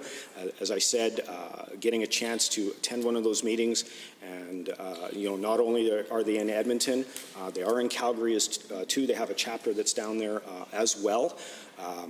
Certainly during these times right now, those meetings haven't been, able to happen, but hopefully we'll be in a position to have those. But I'm sure if the members can reach out to me offline, as they say, I can maybe put the group in touch. So, thank you. Anyone else wishing to add a brief question or comment for the honourable member of Edmonton Decor? The honourable member for Edmonton McClung has a question. Thank you, Mr. Speaker. I just wanted a little bit of clarification on the interchange between the two members about the meetings with the constituent for Edmonton Decor and the member of the panel who offered to meet, that the member for Edmonton Decor would be welcome to join in on those meetings with his constituent and participate in that discussion directly, whether it be digitally or in person at physical distancing, as the case may be. Edmonton Decor. If I was invited, I'd love to attend. I will bring the Kleenex, though, because you and I are both going to need it. So. Else wishing to add a brief question or comment? The honourable member for Grand Prairie. Well, I would be happy to add a comment, Mr. Speaker. It'd be my pleasure to welcome the member from Edmonton Decor to that discussion and welcome his Kleenex as well. Thank you, Mr. Speaker. I might need a Kleenex. Is there anyone else wishing to join in the Standing Order 29-2A that is available for another 2 minutes and 17 seconds? Seeing none. Anyone that would like to speak to the referral, or correction, the reasoned amendment? The honourable member for Edmonton McClung has not yet spoken to it. Thank you very much, Mr. Speaker. Pleased to rise and speak to the reasoned amendment to Bill 16, which is something that I think all members of the Assembly have some familiarity with, as far as a bill before this House that perhaps after introduction has received a large outcry from members of the public, particularly those who are most affected by the proposed legislation in the bill, and that is certainly the case with Bill 16, and that's why we are encouraging all members of the House to not proceed with reading of second reading, and ensure that further consultation is done so that the individuals who are most affected as victims of crime in this province are fully heard, and that their concerns about this piece of legislation are addressed, because typically one will get some individuals who don't agree with any particular piece of legislation that comes before this House, and that's why we have two sides of the House, and other arguments can be made against or for a piece of legislation. But in this particular case, Mr. Speaker, we've had very, very vociferous outcries from individuals representing victims of crime and organizations representing victims of crime, not really understanding why the government is doing what it's doing with this Bill 16. Many members of this House have some, at least passing knowledge of the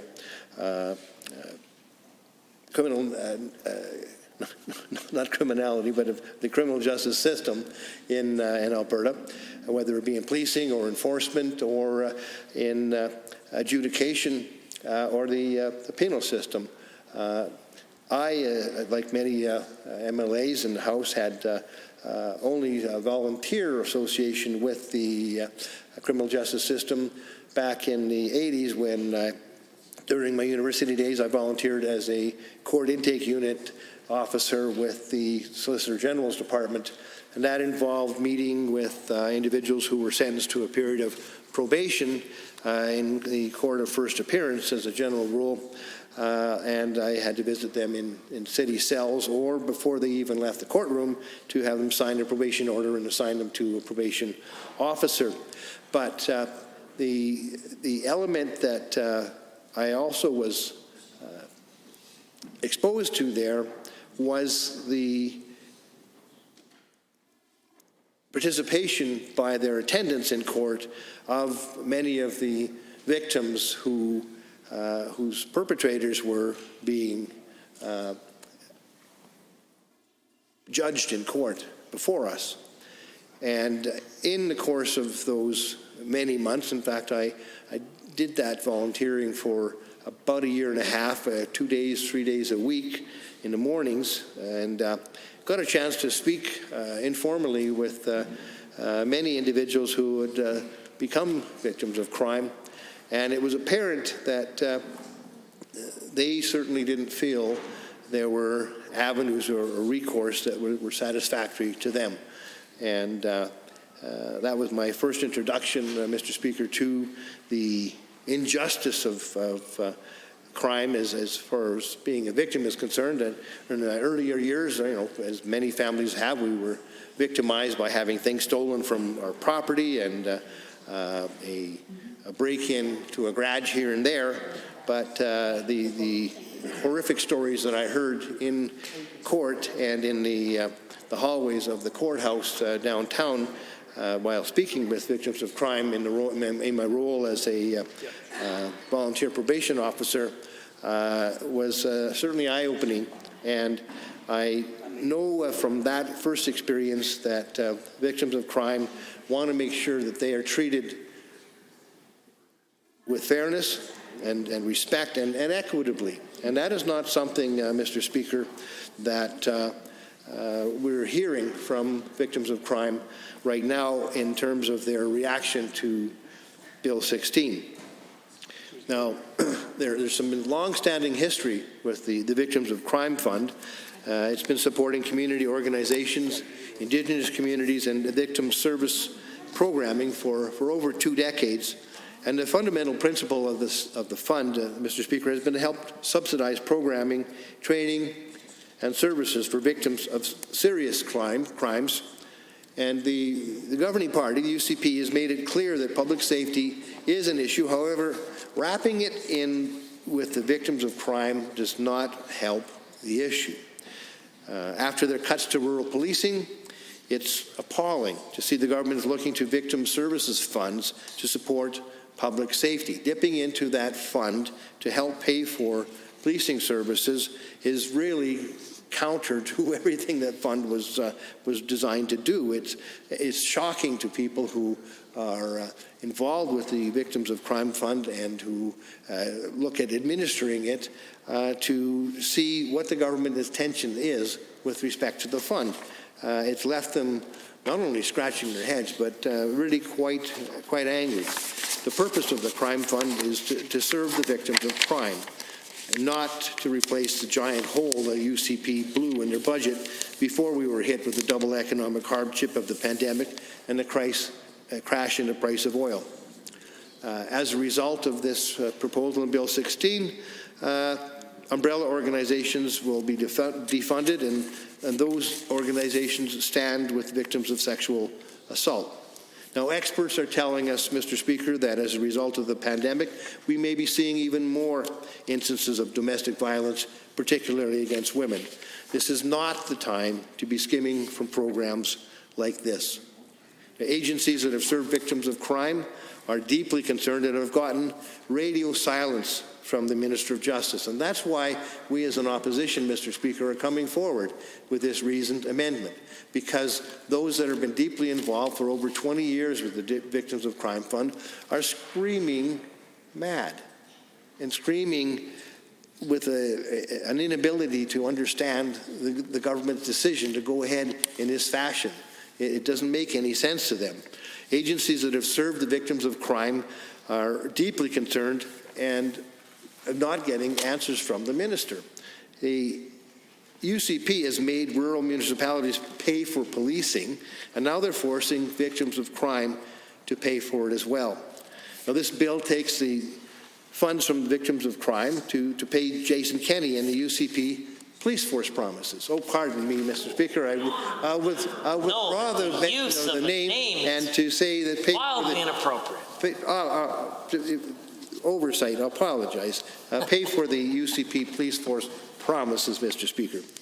Now, this government is claiming that they are unable to pay for the police, the Crown, alert, and rapid force unless they take it from victims. And this doesn't make any sense to those who are involved with the Victims of Crime Fund over the past 2 decades, and it's totally unacceptable. There's a change to the mandatory surcharge as well. The government is eliminating the injury and witness to homicide benefits, which means the Criminal Injuries Review Board will be eliminated. And also, Mr. Speaker, most importantly, this bill makes the dangerous correlation that deterring crime will indirectly help stop victimization and not actually help victims with the support they need and rely on. Victims that access this fund have experienced violent crimes, and the intention of these funds is to help deal with physical and psychological injuries, as well as reimbursement for funerals and supplemental benefits for those who have suffered brain injuries. According to Alberta Justice, the amount budgeted to more than $16 billion in 2015. Now, I spoke at some length with many of these families and individuals who were victims of crime right in the courthouse. They had, obviously been given some type of opportunity to talk with either police or social workers, having been perhaps handed a card by police during the investigation of the crime of their loved one or friend or associate, and as a result of that felt enough courage and ability to come forward and actually attend the trial and court proceedings of the perpetrator. That in and of itself is a difficult thing to do. And perhaps it's part of the healing process for many who are victimized by crime, but they may not be able to do it without the encouragement and support of the Victims of Crime Fund and the agencies that are there to support those who are victimized by crime. And I can sense that from those individuals I talked to that had they not had those supports, they wouldn't have felt the strength to attend. And just thinking about it for a moment as an individual, if you try to put yourself in the situation of an individual who suffered an injury themselves or whose family member has suffered an injury, to go of one's own accord to attend the court proceedings and to participate perhaps as a witness or to make public your own injuries and the effect that the crime has had upon you is something that is a difficult thing to do. And without the supports of the individual agencies and professionals who are funded by the Victims of Crime Fund, these people who are victims of crime would not be able to go through and actually do things like attend the court proceedings or perhaps get back to work themselves or be able to talk with their friends, neighbors, and co-workers about their experience and get back to a normal life or feel perhaps that they weren't threatened anymore, and go through counseling that allows them to overcome their fears or anxieties. All of these things, Mr. Speaker, are things that are funded through the Victims of Crime Fund, which is a threat because the government of the day now wants to have their hands dip into that fund and pay for other things. In fact, pay for policing operations, which really should be taken from general funds of the government and not from A, Victims of Crime Fund, or B, from municipalities who are having those costs foisted upon them by a government looking to unload its financial responsibilities to lower levels of government. So I'm not going to belabor the point, Mr. Speaker. It's abundantly clear to me, and I hope to members opposite, that there's more work that needs to be done. The victims of crime are spoken loud and clear, as well as the agencies that have been involved with this work for decades. And I think if the government doesn't listen to them and proceeds holus bolus to go forward with the Bill 16 in its present form, without taking a breath and listening to the individuals they are seriously affecting and causing harm to, then there will be some serious regrets on the other side of the House. There's an opportunity now to basically step back and actually listen to a few more voices. And when voices are yelled loud and clear, it's really incumbent upon government members to listen and to say, okay, what's the problem here?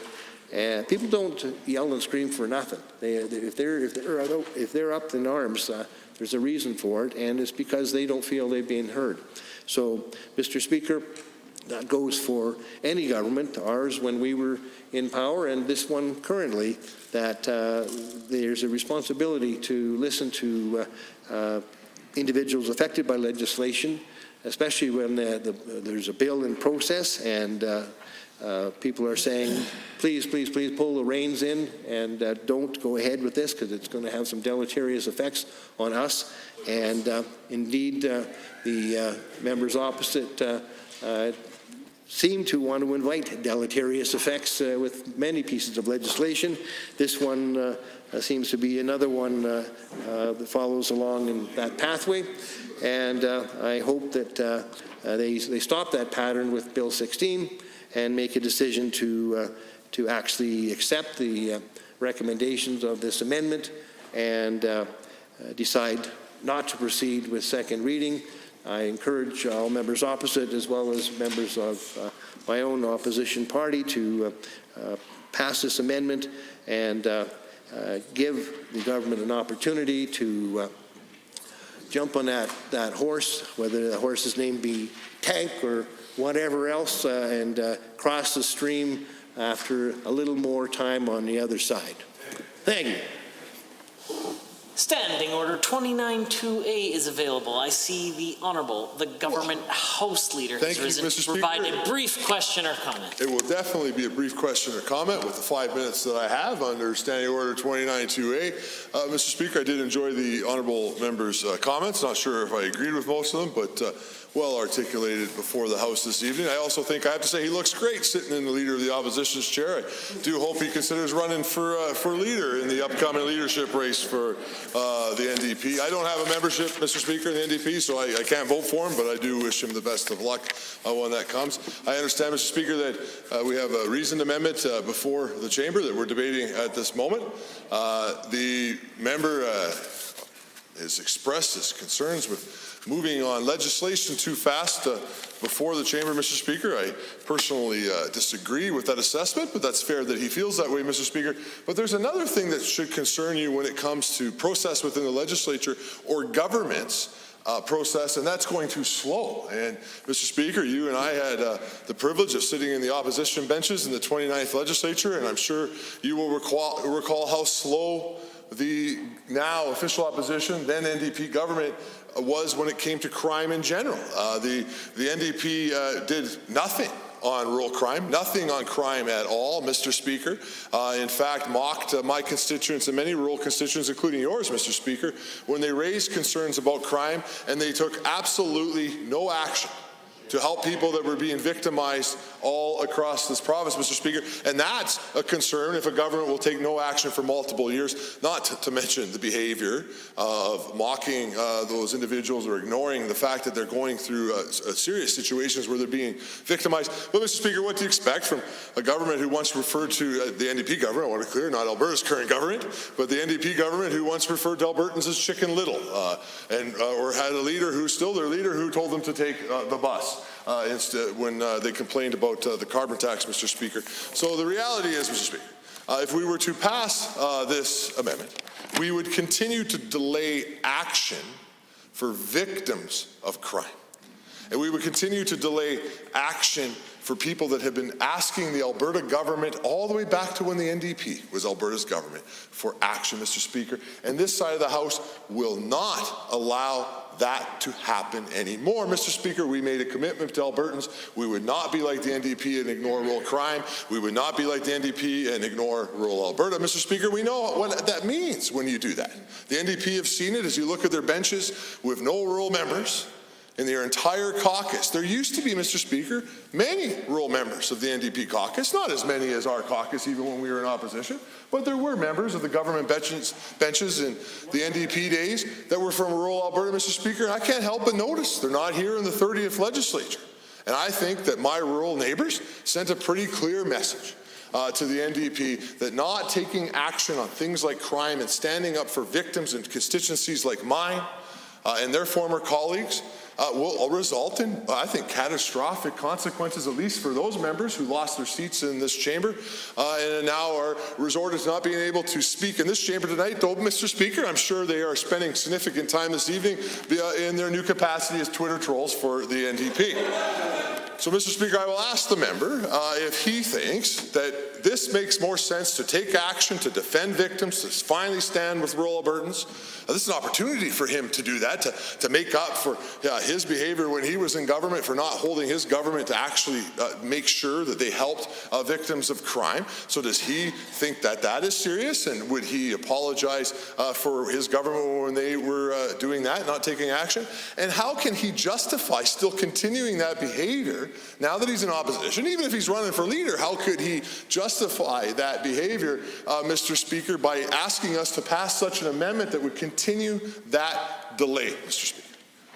How could he justify that, Mr. Speaker? I don't know. I would be curious to hear his justification for the behavior of his party when they were in government. And I'd be very curious to hear, Mr. Speaker, what the NDP would finally propose to do for victims of crime.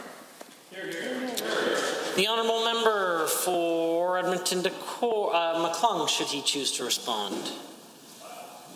Seeing no one else, is there anyone wishing to speak to the amendment? I think the Speaker can determine when the question will be called. Thank you for the assistance from the Honourable Government House Leader. I don't require any of your advice. Is there anyone else that's wishing to speak to the amendment? If not, I am prepared to call a question.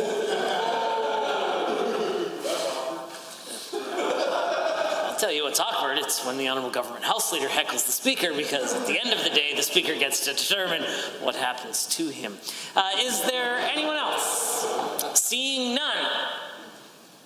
All those in favor of Amendment RA1, please say aye.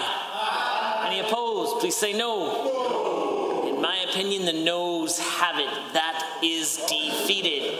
And a division has been called. Call in the members.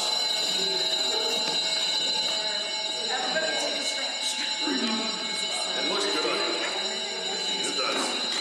Be honest, David. Ask David if he's going to run for leader again. He gave it a good shot. Come on, Adrian. You're going to go for the throne again? I mean, you keep a good business with this. At least you don't.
Honourable members, the division has been called on Amendment RA1 on Bill 16. All those in favour of the amendment, please stand.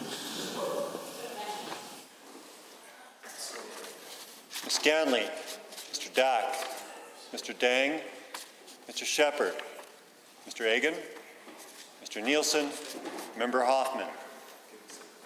Those opposed to the amendment, please stand.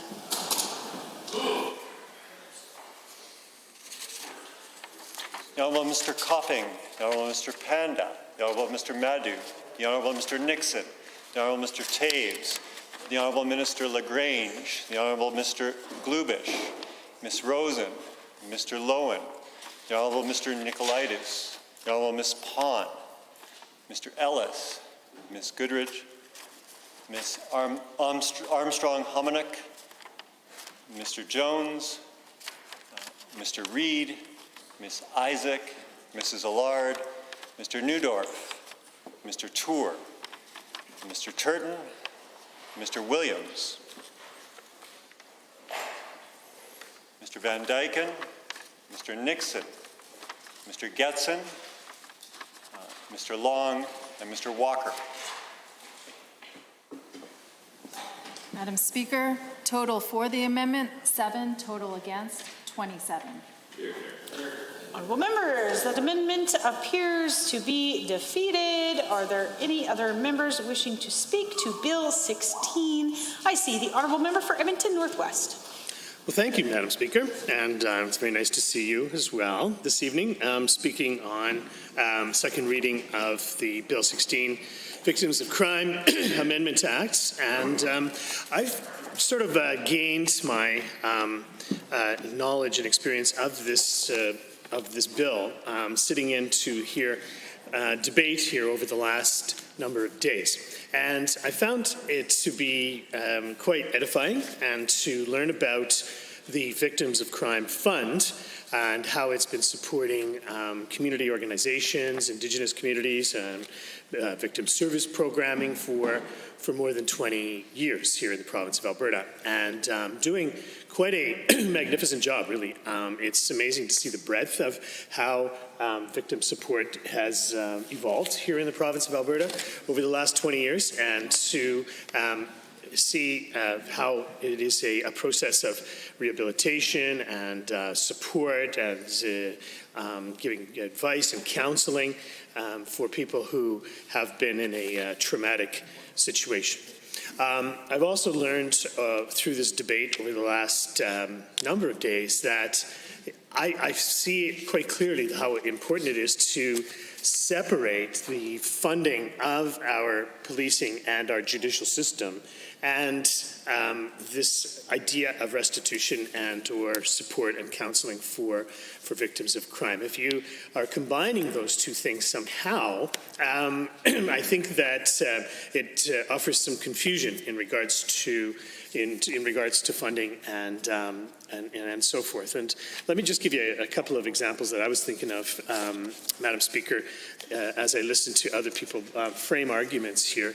And it's a question of this. If you have police and the judicial system somehow receiving the money from the victim services, it's like crossing over an imaginary line that can maybe optically and maybe even actually be a problem. Because, of course, if you have the policing system being financed by monies collected from the Victims of Crime Fund, then, it can be adding some question as to the motive of people either pursuing crime and or pursuing justice, right? And always, both of those institutions must be actually seen to be in the pursuit of justice and to actually be able to demonstrate that as well, right? If you have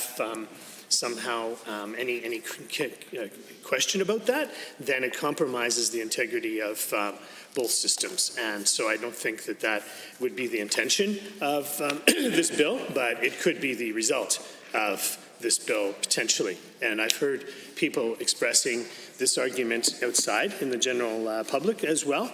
And, it makes me concerned because, what else does our judicial system or our legislative system or our policing system have besides the integrity and the respect that the public does allow it? If there's any question towards that, then the whole system starts to be compromised. And, we see, especially at this particular time in Canadian history, and indeed it's turned out to be American and global history as well, where, people are asking questions about how we do execute policing and the judicial system in our society, and the degree to which that is executed in an equitable and fair and just way, right? Then, again, we should apply that lens to everything that we do, of course, right? It's always good to reflect and question in an authentic way and be constructively critical in order to create something better for everyone. But we know that people are certainly watching these things now more than ever with the demonstrations that we see across the province and across the country and indeed around the world. And so I know that the scope of how Victims of Crime Fund has worked and evolved is, as I said before, something that we can be very proud of. We know that it has built up a not insubstantial fund, and it seems as though the government is choosing to eye up that, at least some of those monies, in order to pay for other services and responsibilities that the government has. And I mean, certainly to question the validity of that is in no way suggesting that you don't need to make sure you are properly funding the policing system and the judicial system to meet the needs of our population here in 2020. I think that's a given, right, Madam Speaker? We know that in order to properly execute the responsibilities of the government to ensure the safety and the security of our population in all corners of the province, that we need to fund police properly. Right? We know that there's a need, right? We saw that, we see different increasing crime rates in different parts of our province, and I don't think anyone would question the necessity to make sure you are buttressing the ability for police to cover vast distances and to respond to crime in a timely manner, and indeed to work on crime prevention models as well, right? I mean, that's always ounce of prevention, pound of cure. It certainly does apply to policing and to justice as well. And the swift execution of justice and the proper execution of justice is another element that I think is a precondition that we all expect, and you need to finance that too.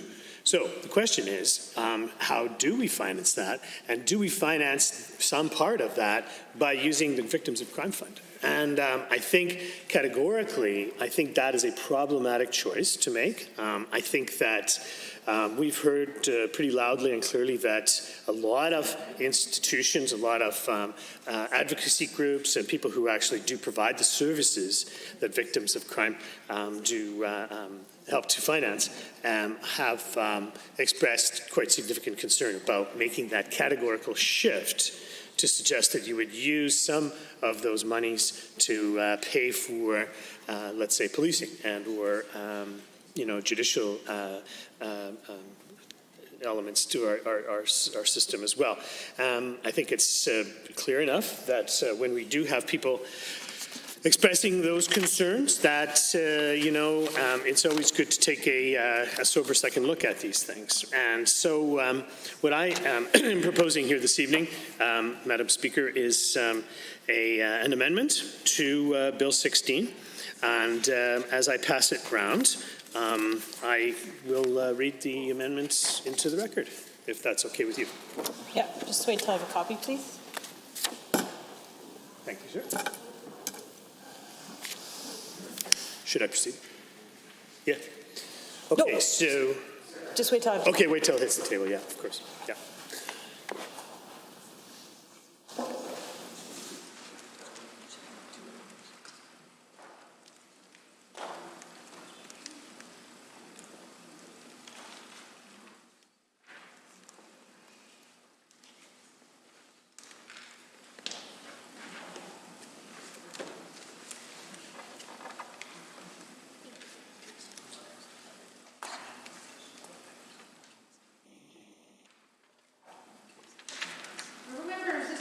be known as Amendment HA1. Honourable Member, please proceed. Okay, thank you, Madam Chair. And so this amendment is Member Egan, which is me.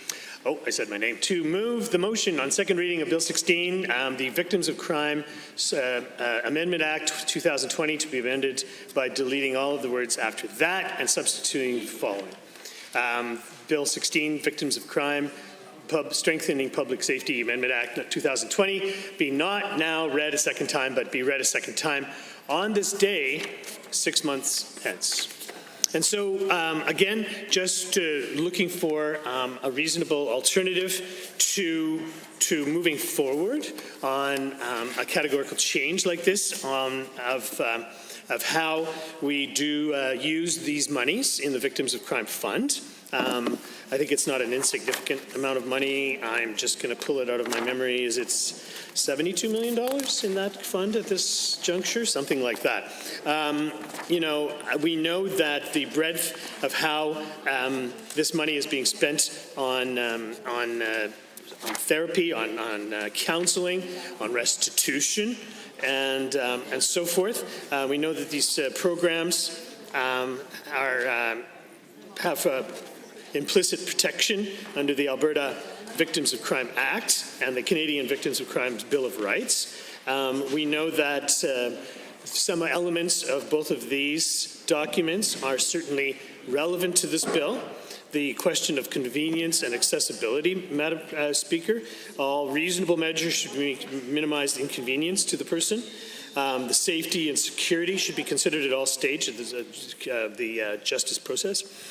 The whole notion of financial reparation, right? We should be able to give information about available victim services, including victim impact statements, requesting restitution, means of obtaining financial reparations and other programs, and you should promptly receive financial benefits for the injuries that you have suffered.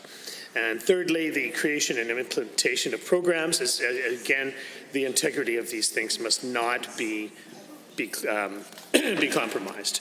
And so I believe that my modest proposal, as outlined in this amendment, which is to read this 6 months hence, is not reasonable at all. If we count them on our fingers, that's simply in the fall, of which we will have a session. In the interim, we can go to these various groups that need to be consulted and to give meaningful input to this proposal. And I believe that, if this does want to be proceeded with, I mean, I can give you some free advice, government of Alberta, that there's a bit of a sale job you need to still do on this bill and make some changes, because a lot of people have raised significant and serious questions about how and whether we should move forward on this bill as it stands here today. So my amendment is on the floor as it stands, and I encourage each member here in the legislature this evening to give it fair consideration and consider supporting the amendments.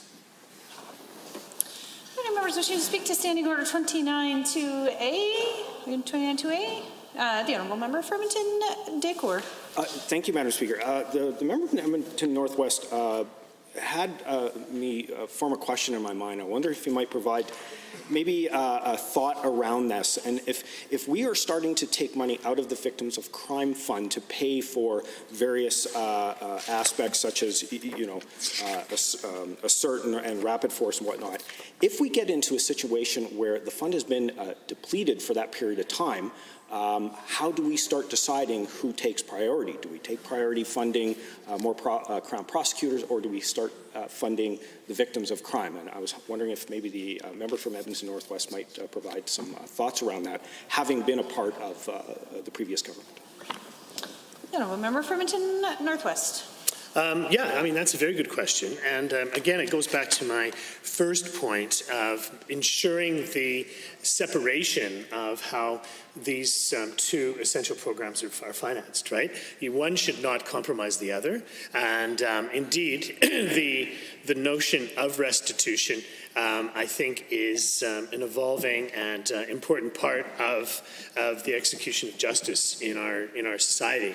We see a lot of I think quite positive advances, especially using First Nations culture and justice as viewed in that way.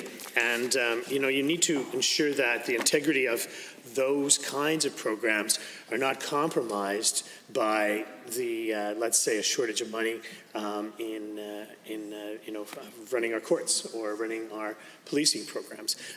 This in no way is suggesting that those are not essential services that indeed need to be financed in an adequate manner. I mean, I was very disturbed to see the last two budgets, making compromises to both policing here in the province of Alberta, right? Downloading the the cost of policing to municipalities, right? Which some are in a very tight financial position now. So yeah, you literally painted in broad strokes a circumstance where you might have a jurisdiction short of money to pay the police and making a heavier withdrawal from the Victims of Crime Fund. And so then suddenly, how do you prioritize one against the other? The two work in concert with each other and shouldn't be put in a compromised situation, nor should they be compared. They're both complementary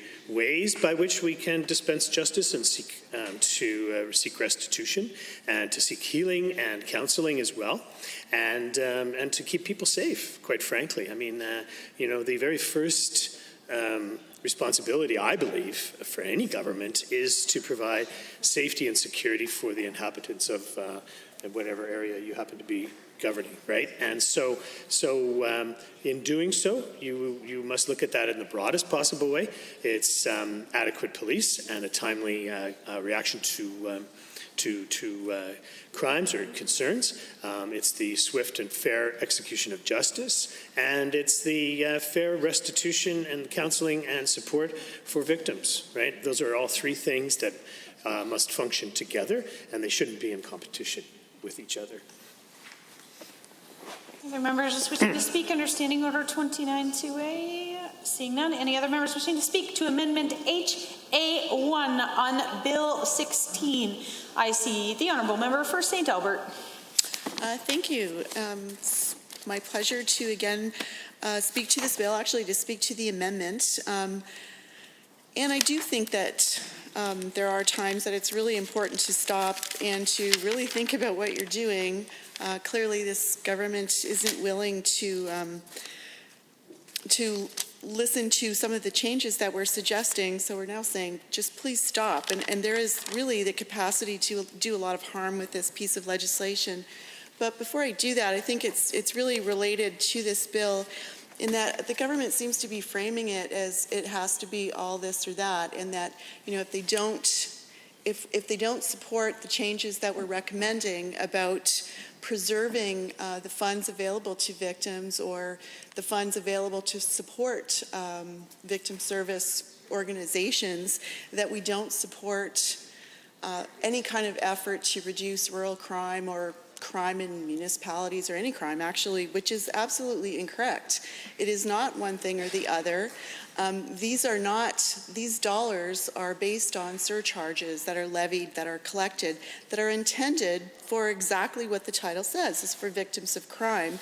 And I think I think it was the government House leader not too long ago who sort of went on about the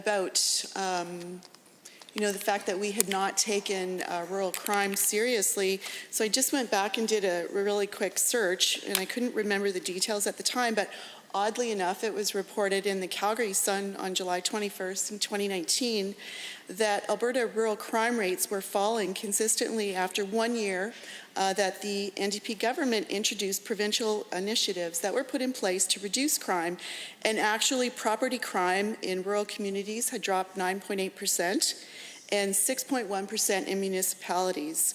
Again, the plan was launched in 2018, and a year later, we are starting to see some movement. Now, certainly that doesn't solve all the challenges that are currently present in not just rural Alberta, but also in municipalities. So I just wanted to correct that particular piece. But going back to, and I've said this a number of times in this place, that one of the things, obviously there's a number of things that I'm concerned with this piece of legislation, again, is that the consultation seems to be planned for after the fact. So it's, eliminate something, change something, and then go back and talk to people afterwards. But I find it disturbing that, one of the big stakeholders that I would think the government would want to interact with is Victim Services Alberta. And as I've mentioned before, this particular group represents over 70 victim service units that work with law enforcement to provide this service. And they have not been consulted to the degree that they are satisfied with. They've not had the time to reach out. And I understand that the government has repeatedly said, don't worry, we'll consult later. But the point is, when the legislation is passed, it's too late. And then you have to go back and make the changes. And so why not go softly and speak to the people who were directly impacted? Now, I don't for 1 second believe that anybody in this place ever intends to do things that are harmful to any people, particularly victims of crime. And so it is my sincere hope that the government members are actually hearing some of these concerns. These aren't partisan concerns. These are serious concerns about what will happen to victims of crime, and also what will happen to the organizations that support victims of crime. And so, there was, for members that, are interested, even have some time, I encouraged members to do this before, as there are, I think it's like 73 victim service units across Alberta, that I would encourage every member, if you've not done so already, is to do the outreach that you should be doing, is to reach out to these organizations in your home communities and talk to them. Ask them about the work that they do and what that means for them to have their funding disappear. Not to mention what it means for victims of crime to lose access to some funds that don't change their lives, because no amount of money can really do that after you survive some of the crimes, that we've described. But it does alleviate some of the financial stresses immediately following, and it does give people some options to get some immediate help and support that they need. But there was a release put out by Victim Services Alberta. Again, this is a group that represents a number of over 70 organizations. And this is a direct quote from their release that was put out June 1st, 2020. And it says that Bill 16 will see the tearing down of the fundamental principles entrenched in organizations that support victims of crime, an organization, or the origins of the Victims of Crime Act created in 1990. And again, by collecting surcharges on fines assessed for various offenses. These are not tax dollars. The money support a cohort of volunteers in every corner of Alberta to be there at times of crisis and to assist when tragedy strikes. So they go on to say, and I think this is really important, that the Solicitor General will have unfettered access to funds to fund more police and undefined public safety initiatives. And I think that sort of sums it up, is that the money is being taken from this fund that was established to support victims, let's be perfectly clear about that, to fund law enforcement and other initiatives.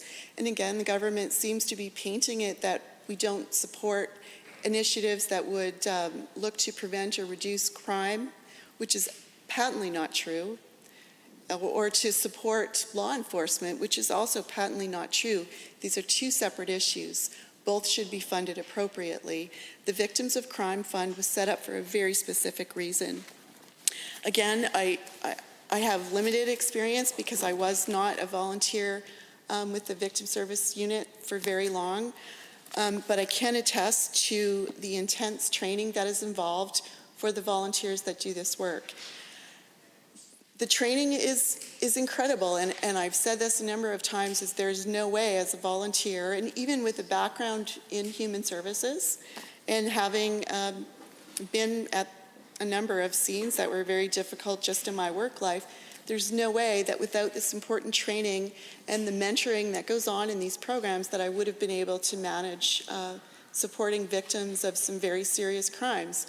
I don't know, I'm certainly, there are some people that their previous careers were law enforcement, so I'm sure they understand the stress that families feel when they, unfortunately, let's say, have a suicide in their home, or say a neighbor, or there is a sudden death at home, and then all of the things that happen after a sudden death at home, whether it's with the medical examiner, certainly law enforcement, it is traumatic, it is serious, and in those hours and often days and weeks following, that is the time when victim service volunteers reach out and continue to support people. So they don't just do the informal telephone calls or visits to see how people are doing, but they're guiding them through this process by providing tangible support. So whether that's access to affordable counseling, whether that's assistance at some point when they prepare for court, whether that's helping them write and practice the victim impact statement.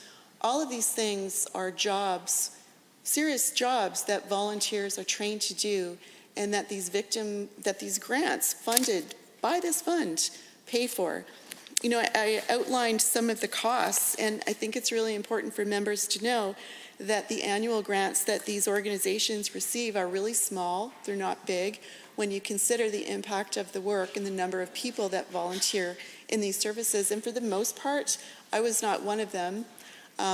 My family and job at the time, I couldn't commit to all of the hours that were required because it was one 12-hour shift a week, as well as a weekend on call. I think it was every 4 to 6 weeks. But these are incredible volunteers that do this work for years and years and years. And the grants are not large, and the return that we get as a province is incredible. It's hard to even describe, or even to establish any kind of measures so you could measure the impact of this work. But the grants are small, but they come from this fund. Large municipal centers, as I've said, receive about $600,000 a year, and they do an incredible amount of work. The Edmonton Victim Service Unit, which is the one I know about, it's just incredible if you could see the amount of work that they do every single day. Mid-sized municipal centers get about $300,000, and then all others are capped at $150,000. And of course, these organizations do quite a bit of fundraising, like most organizations do, to augment their training and their services. And certainly the one I can speak to is the St. Albert Victim Services, which is actually housed with the RCMP in St. Albert. And the work they do is phenomenal. From, it's some of the crimes that you don't think, obviously we read about it in the paper, we see it on television, and at the time that we see it, it is shocking, but you don't think about the fallout from that, whether it's, a robbery, an armed robbery, or someone is injured in the course of a robbery, or even some of the really horrific motor vehicle accidents that, unfortunately, we've all had the sad experience of driving by or seeing. And so it is continuing to support people well after the crime or the incident has occurred. Also, some of the things that victim service volunteers do that people may not realize is sometimes after a natural disaster or something like that, people can be seriously traumatized. And then supporting victims in that sense is to refer them to affordable counseling. Many times, work is interrupted, there's perhaps an injury, and so supporting people through that. Some of the other connections, obviously, for those of us that don't have a legal background or experience with prosecutors or even the court system, is walking people through that.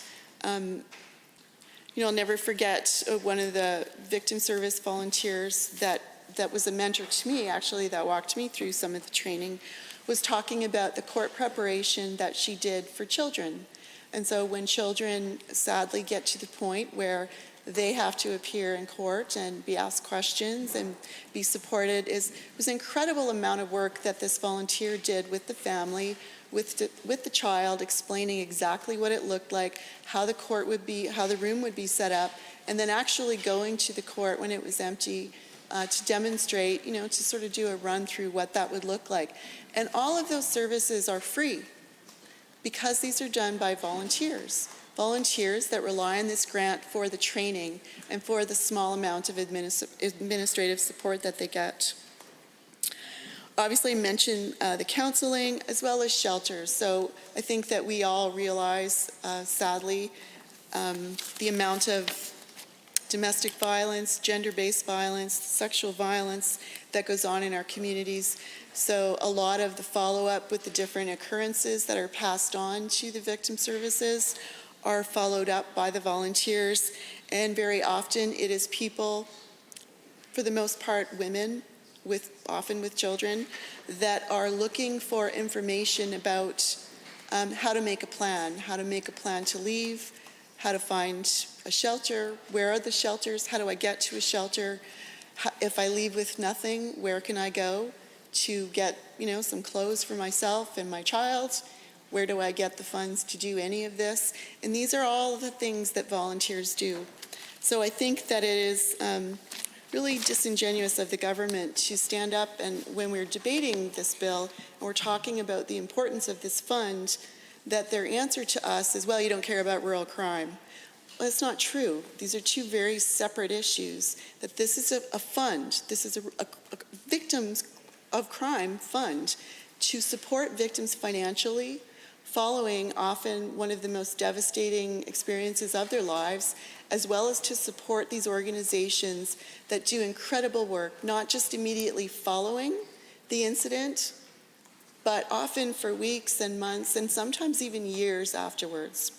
I know I mentioned the other day, there's the Morinville and Sturgeon Victim Services. Again, I don't know if they still have this, but a couple of years ago on their staff was another volunteer, a four-legged volunteer, which was a certified service dog. I think we all can appreciate the incredible value of a service dog, particularly for people that have experienced really traumatic things that are hard to even describe.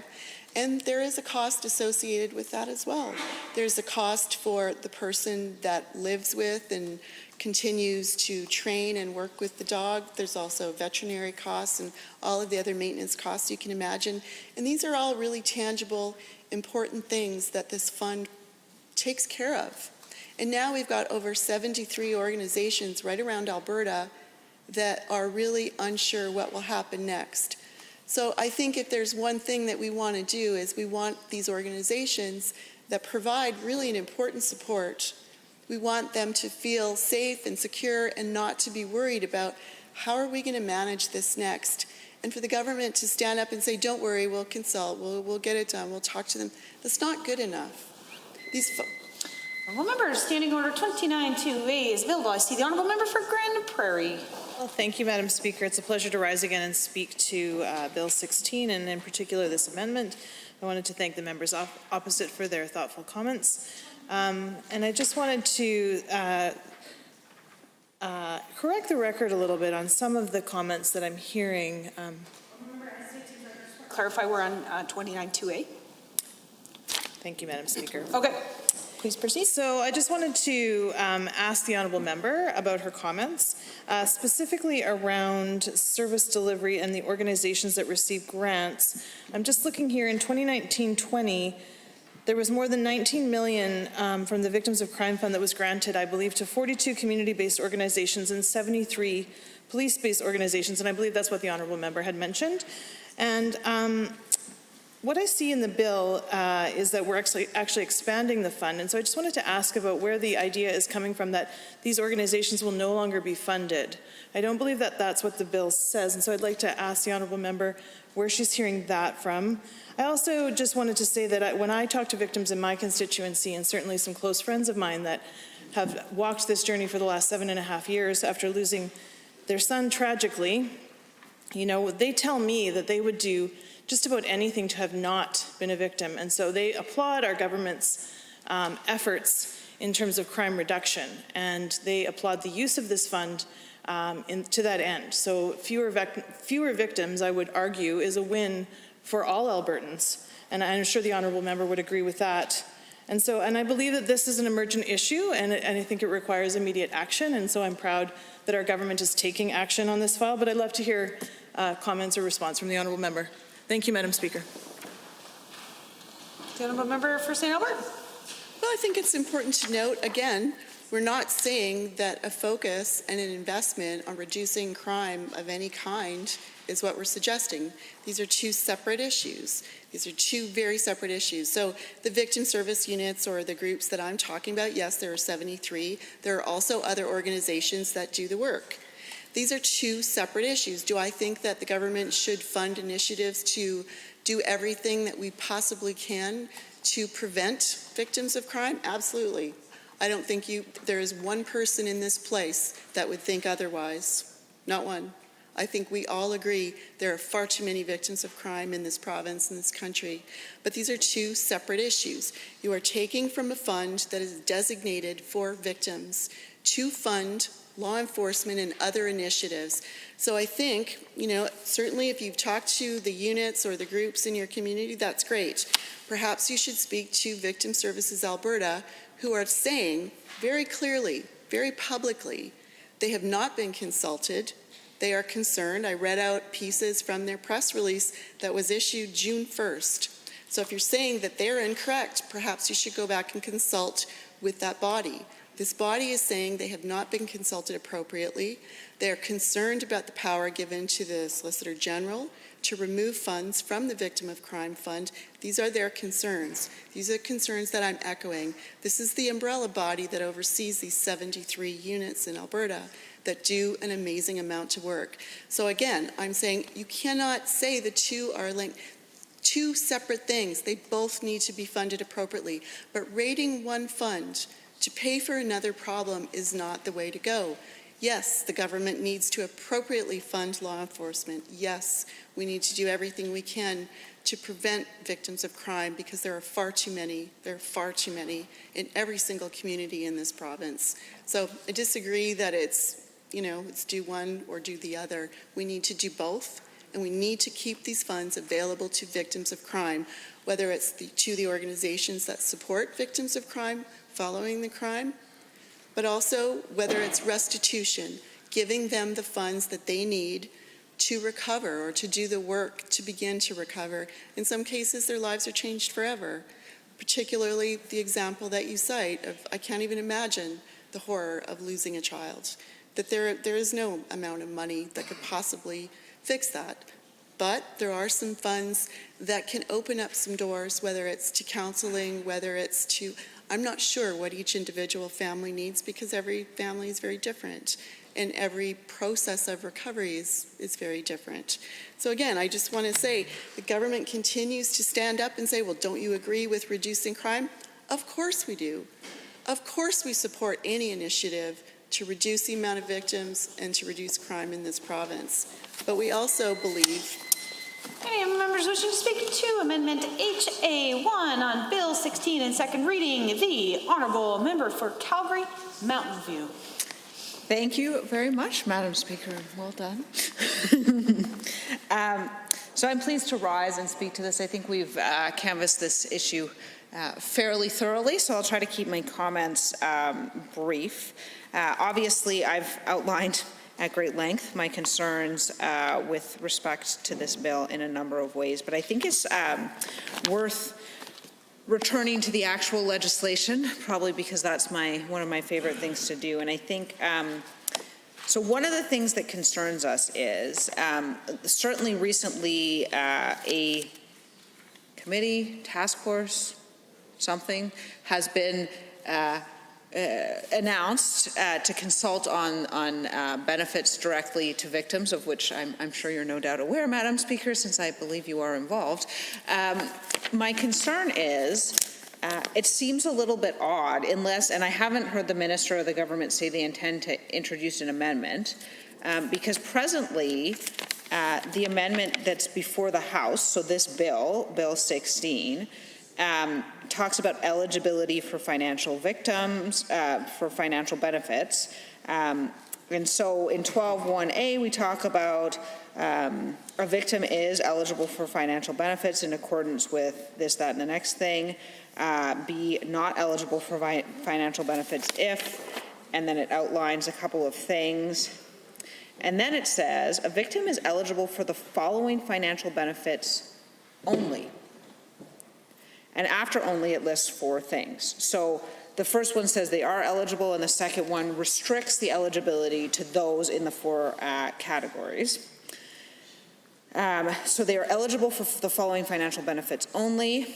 A is financial benefits applied for under Section 12 of the former Act before the coming into force of this Act. So that's people in the past relative to when this Act shows up.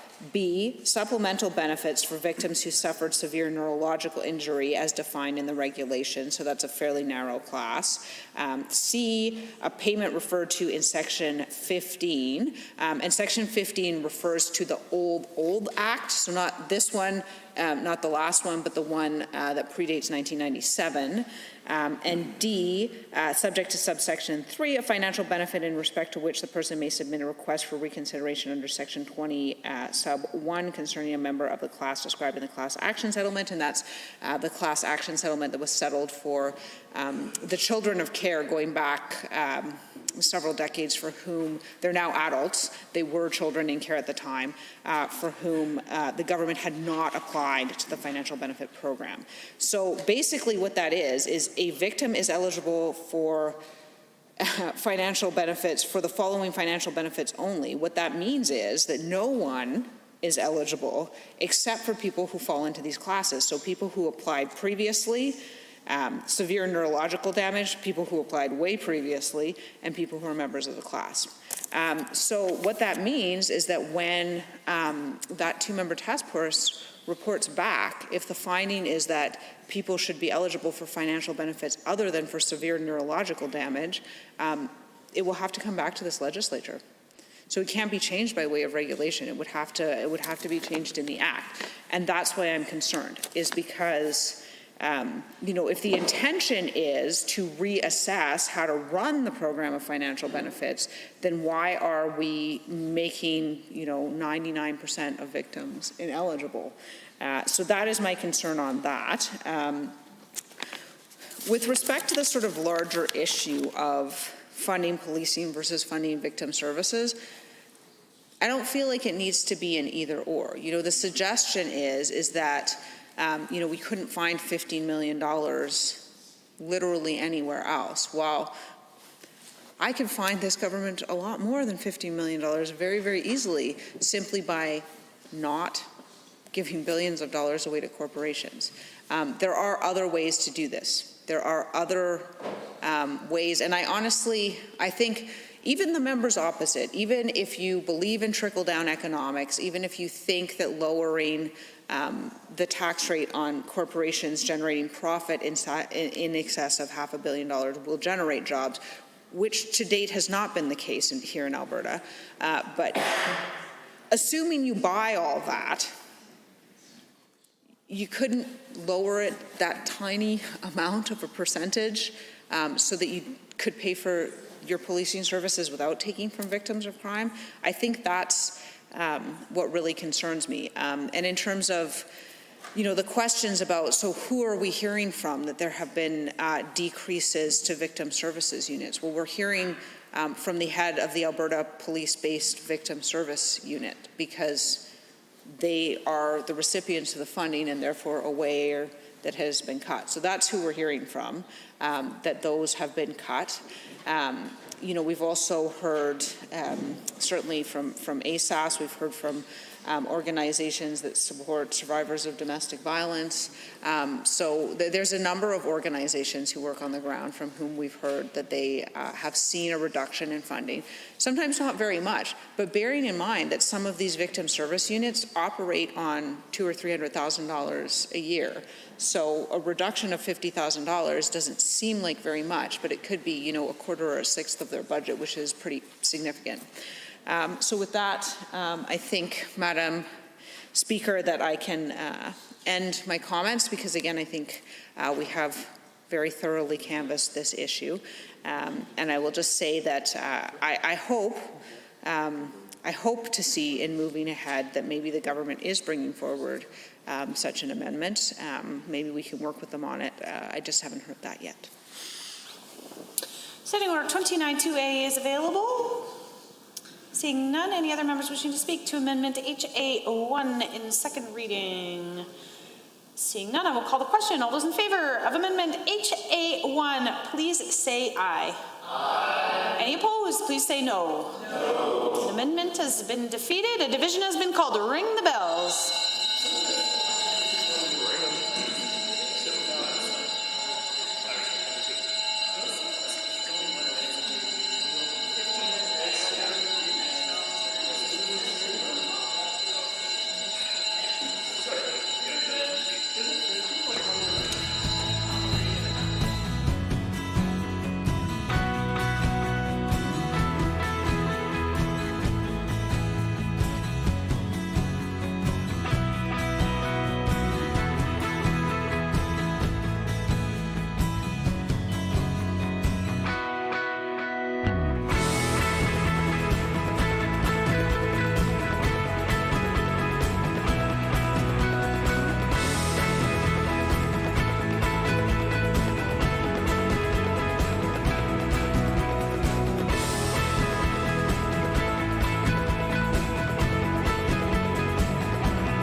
HA1. All those in favor of the amendment, please stand. Scanley, Mr. Dack, Mr. Dang, Mr. Shepherd, Mr. Egan, Mr. Nielsen, Member Hoffman. All those opposed to the amendment, please stand.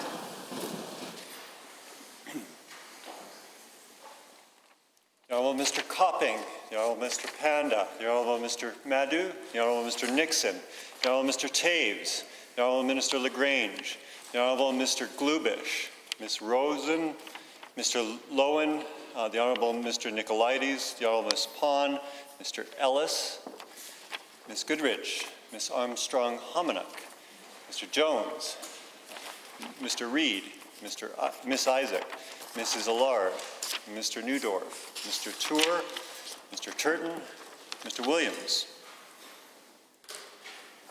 Mr. Van Dyken, Mr. Nixon, Mr. Getson, Mr. Long, and Mr. Walker. Madam Speaker, total for the amendment, 7, total against, 27. Well, members, that amendment appears to be defeated.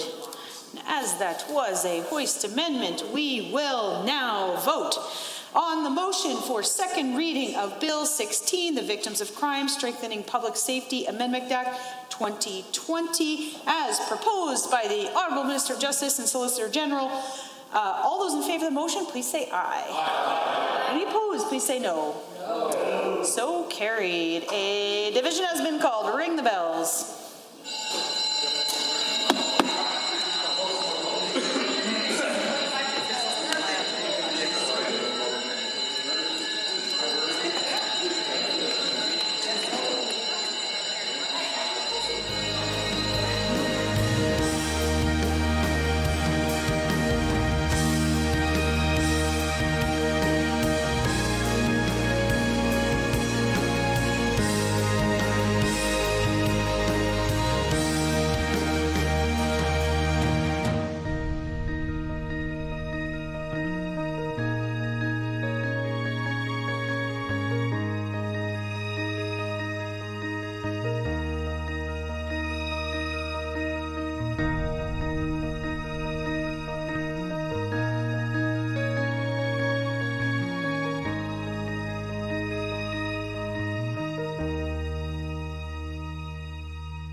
Honourable members, a division has been called on Bill 16 in second reading. All those in favour, please stand.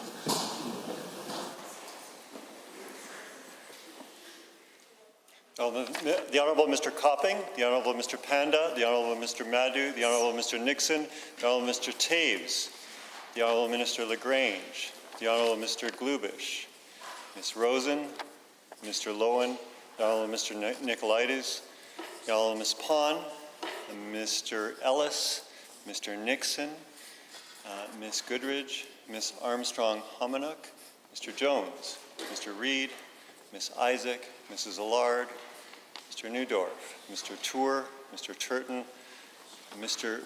Williams, Mr. Van Dyken, Mr. Getson, Mr. Long, and Mr. Walker. All those opposed, please stand. Ms. Ganley, Mr. Dack, Mr. Dang, Mr. Shepherd, Mr. Egan, Mr. Nielsen, and Member Hoffman. Madam Speaker, total for the motion, 27, total against, 7. That is so carried. Bill 16, Victims of Crime, Strengthening Public Safety Amendment Act 2020 is now read a second time. Under Government Bills and Orders, for second reading, Bill 21, Provincial Administrative Penalties Act, adjourned debate. Mr. Sabir. Are there any members wishing to speak? The Honourable Member for Calgary Mountain View. Thank you very much, Madam Speaker, and I'll try to speak quickly as I have many, many questions. So this has been my first opportunity to speak on this bill. I'll begin by saying that I was excited to see this bill introduced because I believe that with the proper elements of procedural fairness around it, this can actually be better. I think the statistical evidence out of BC is quite clear. It does save lives. Now, admittedly, we have made some of those gains already in Alberta because we have an administrative sanctions model at all.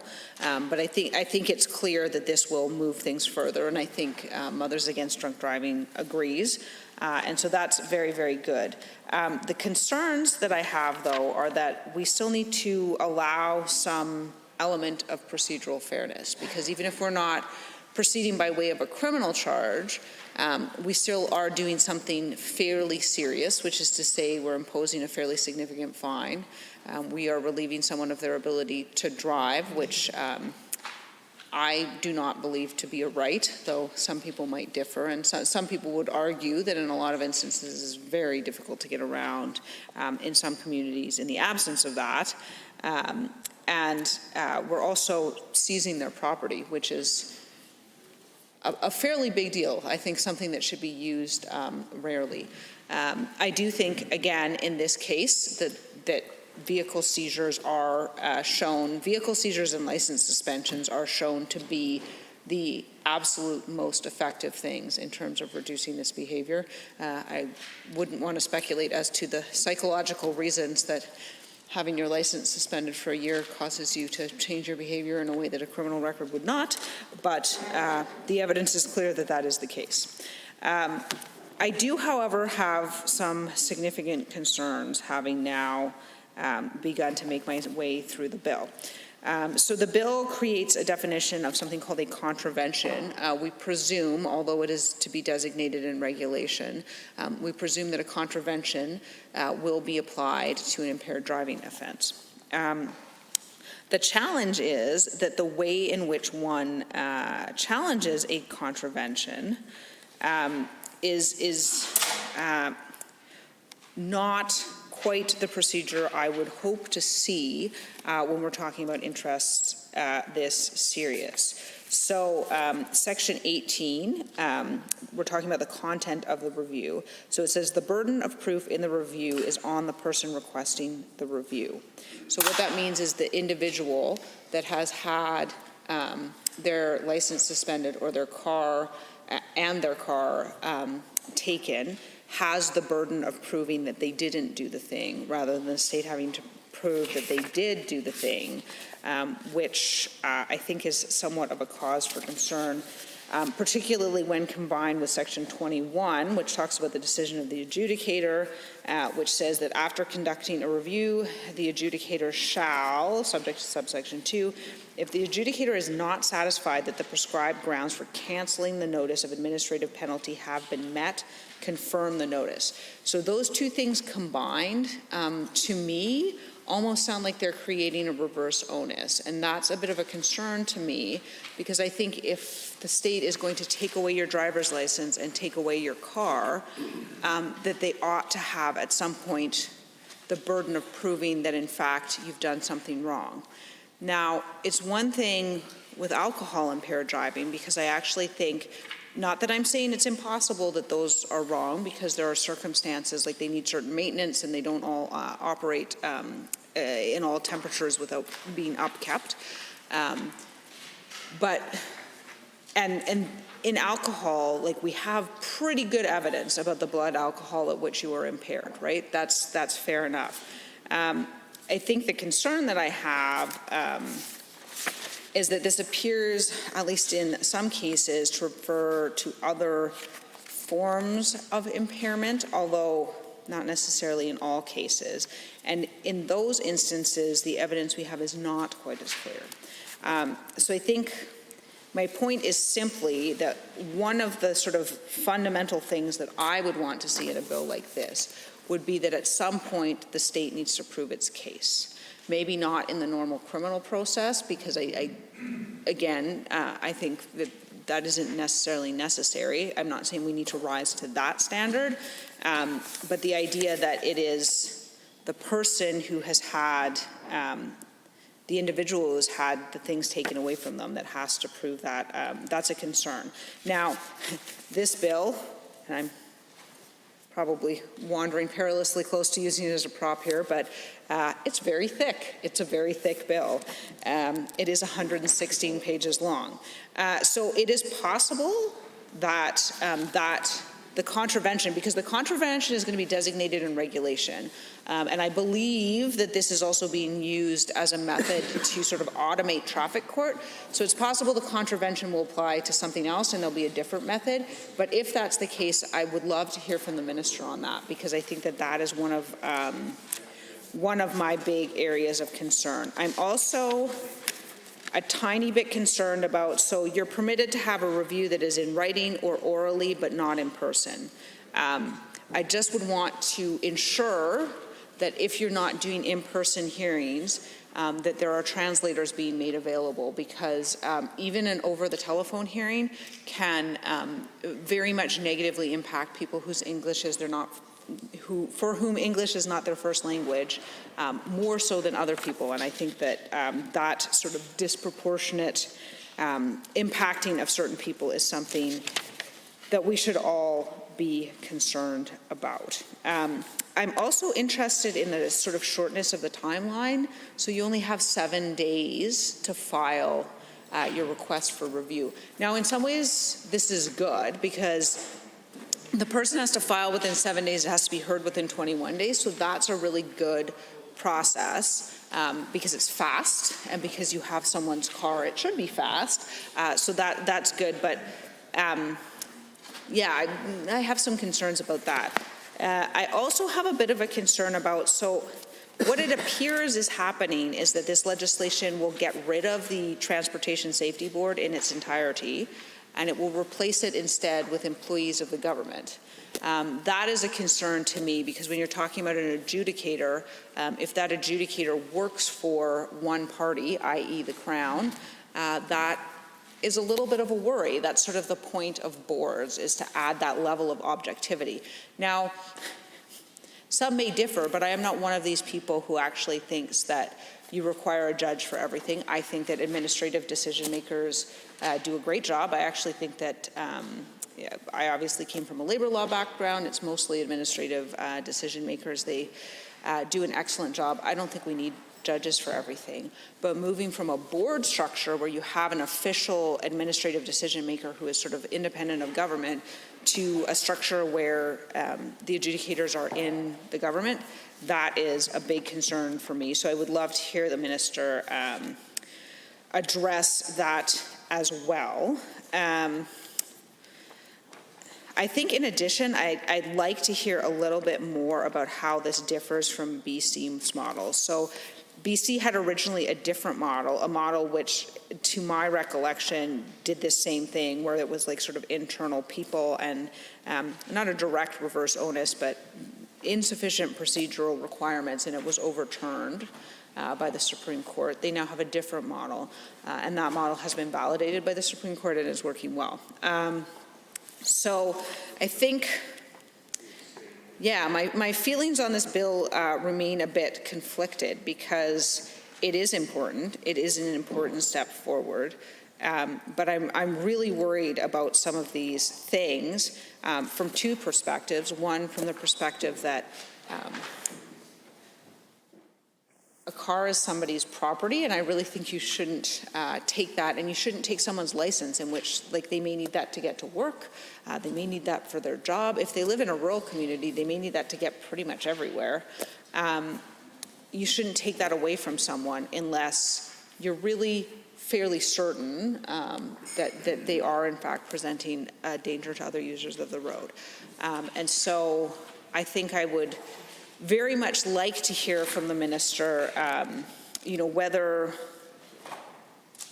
what his thoughts on that are, and whether there's an openness to having a discussion about this. There's also an entire section on civil recovery and how the fines will be recovered, and it operates in somewhat of a different manner than most fines would under the Provincial Procedures Act, and so that's a bit of a concern for me too.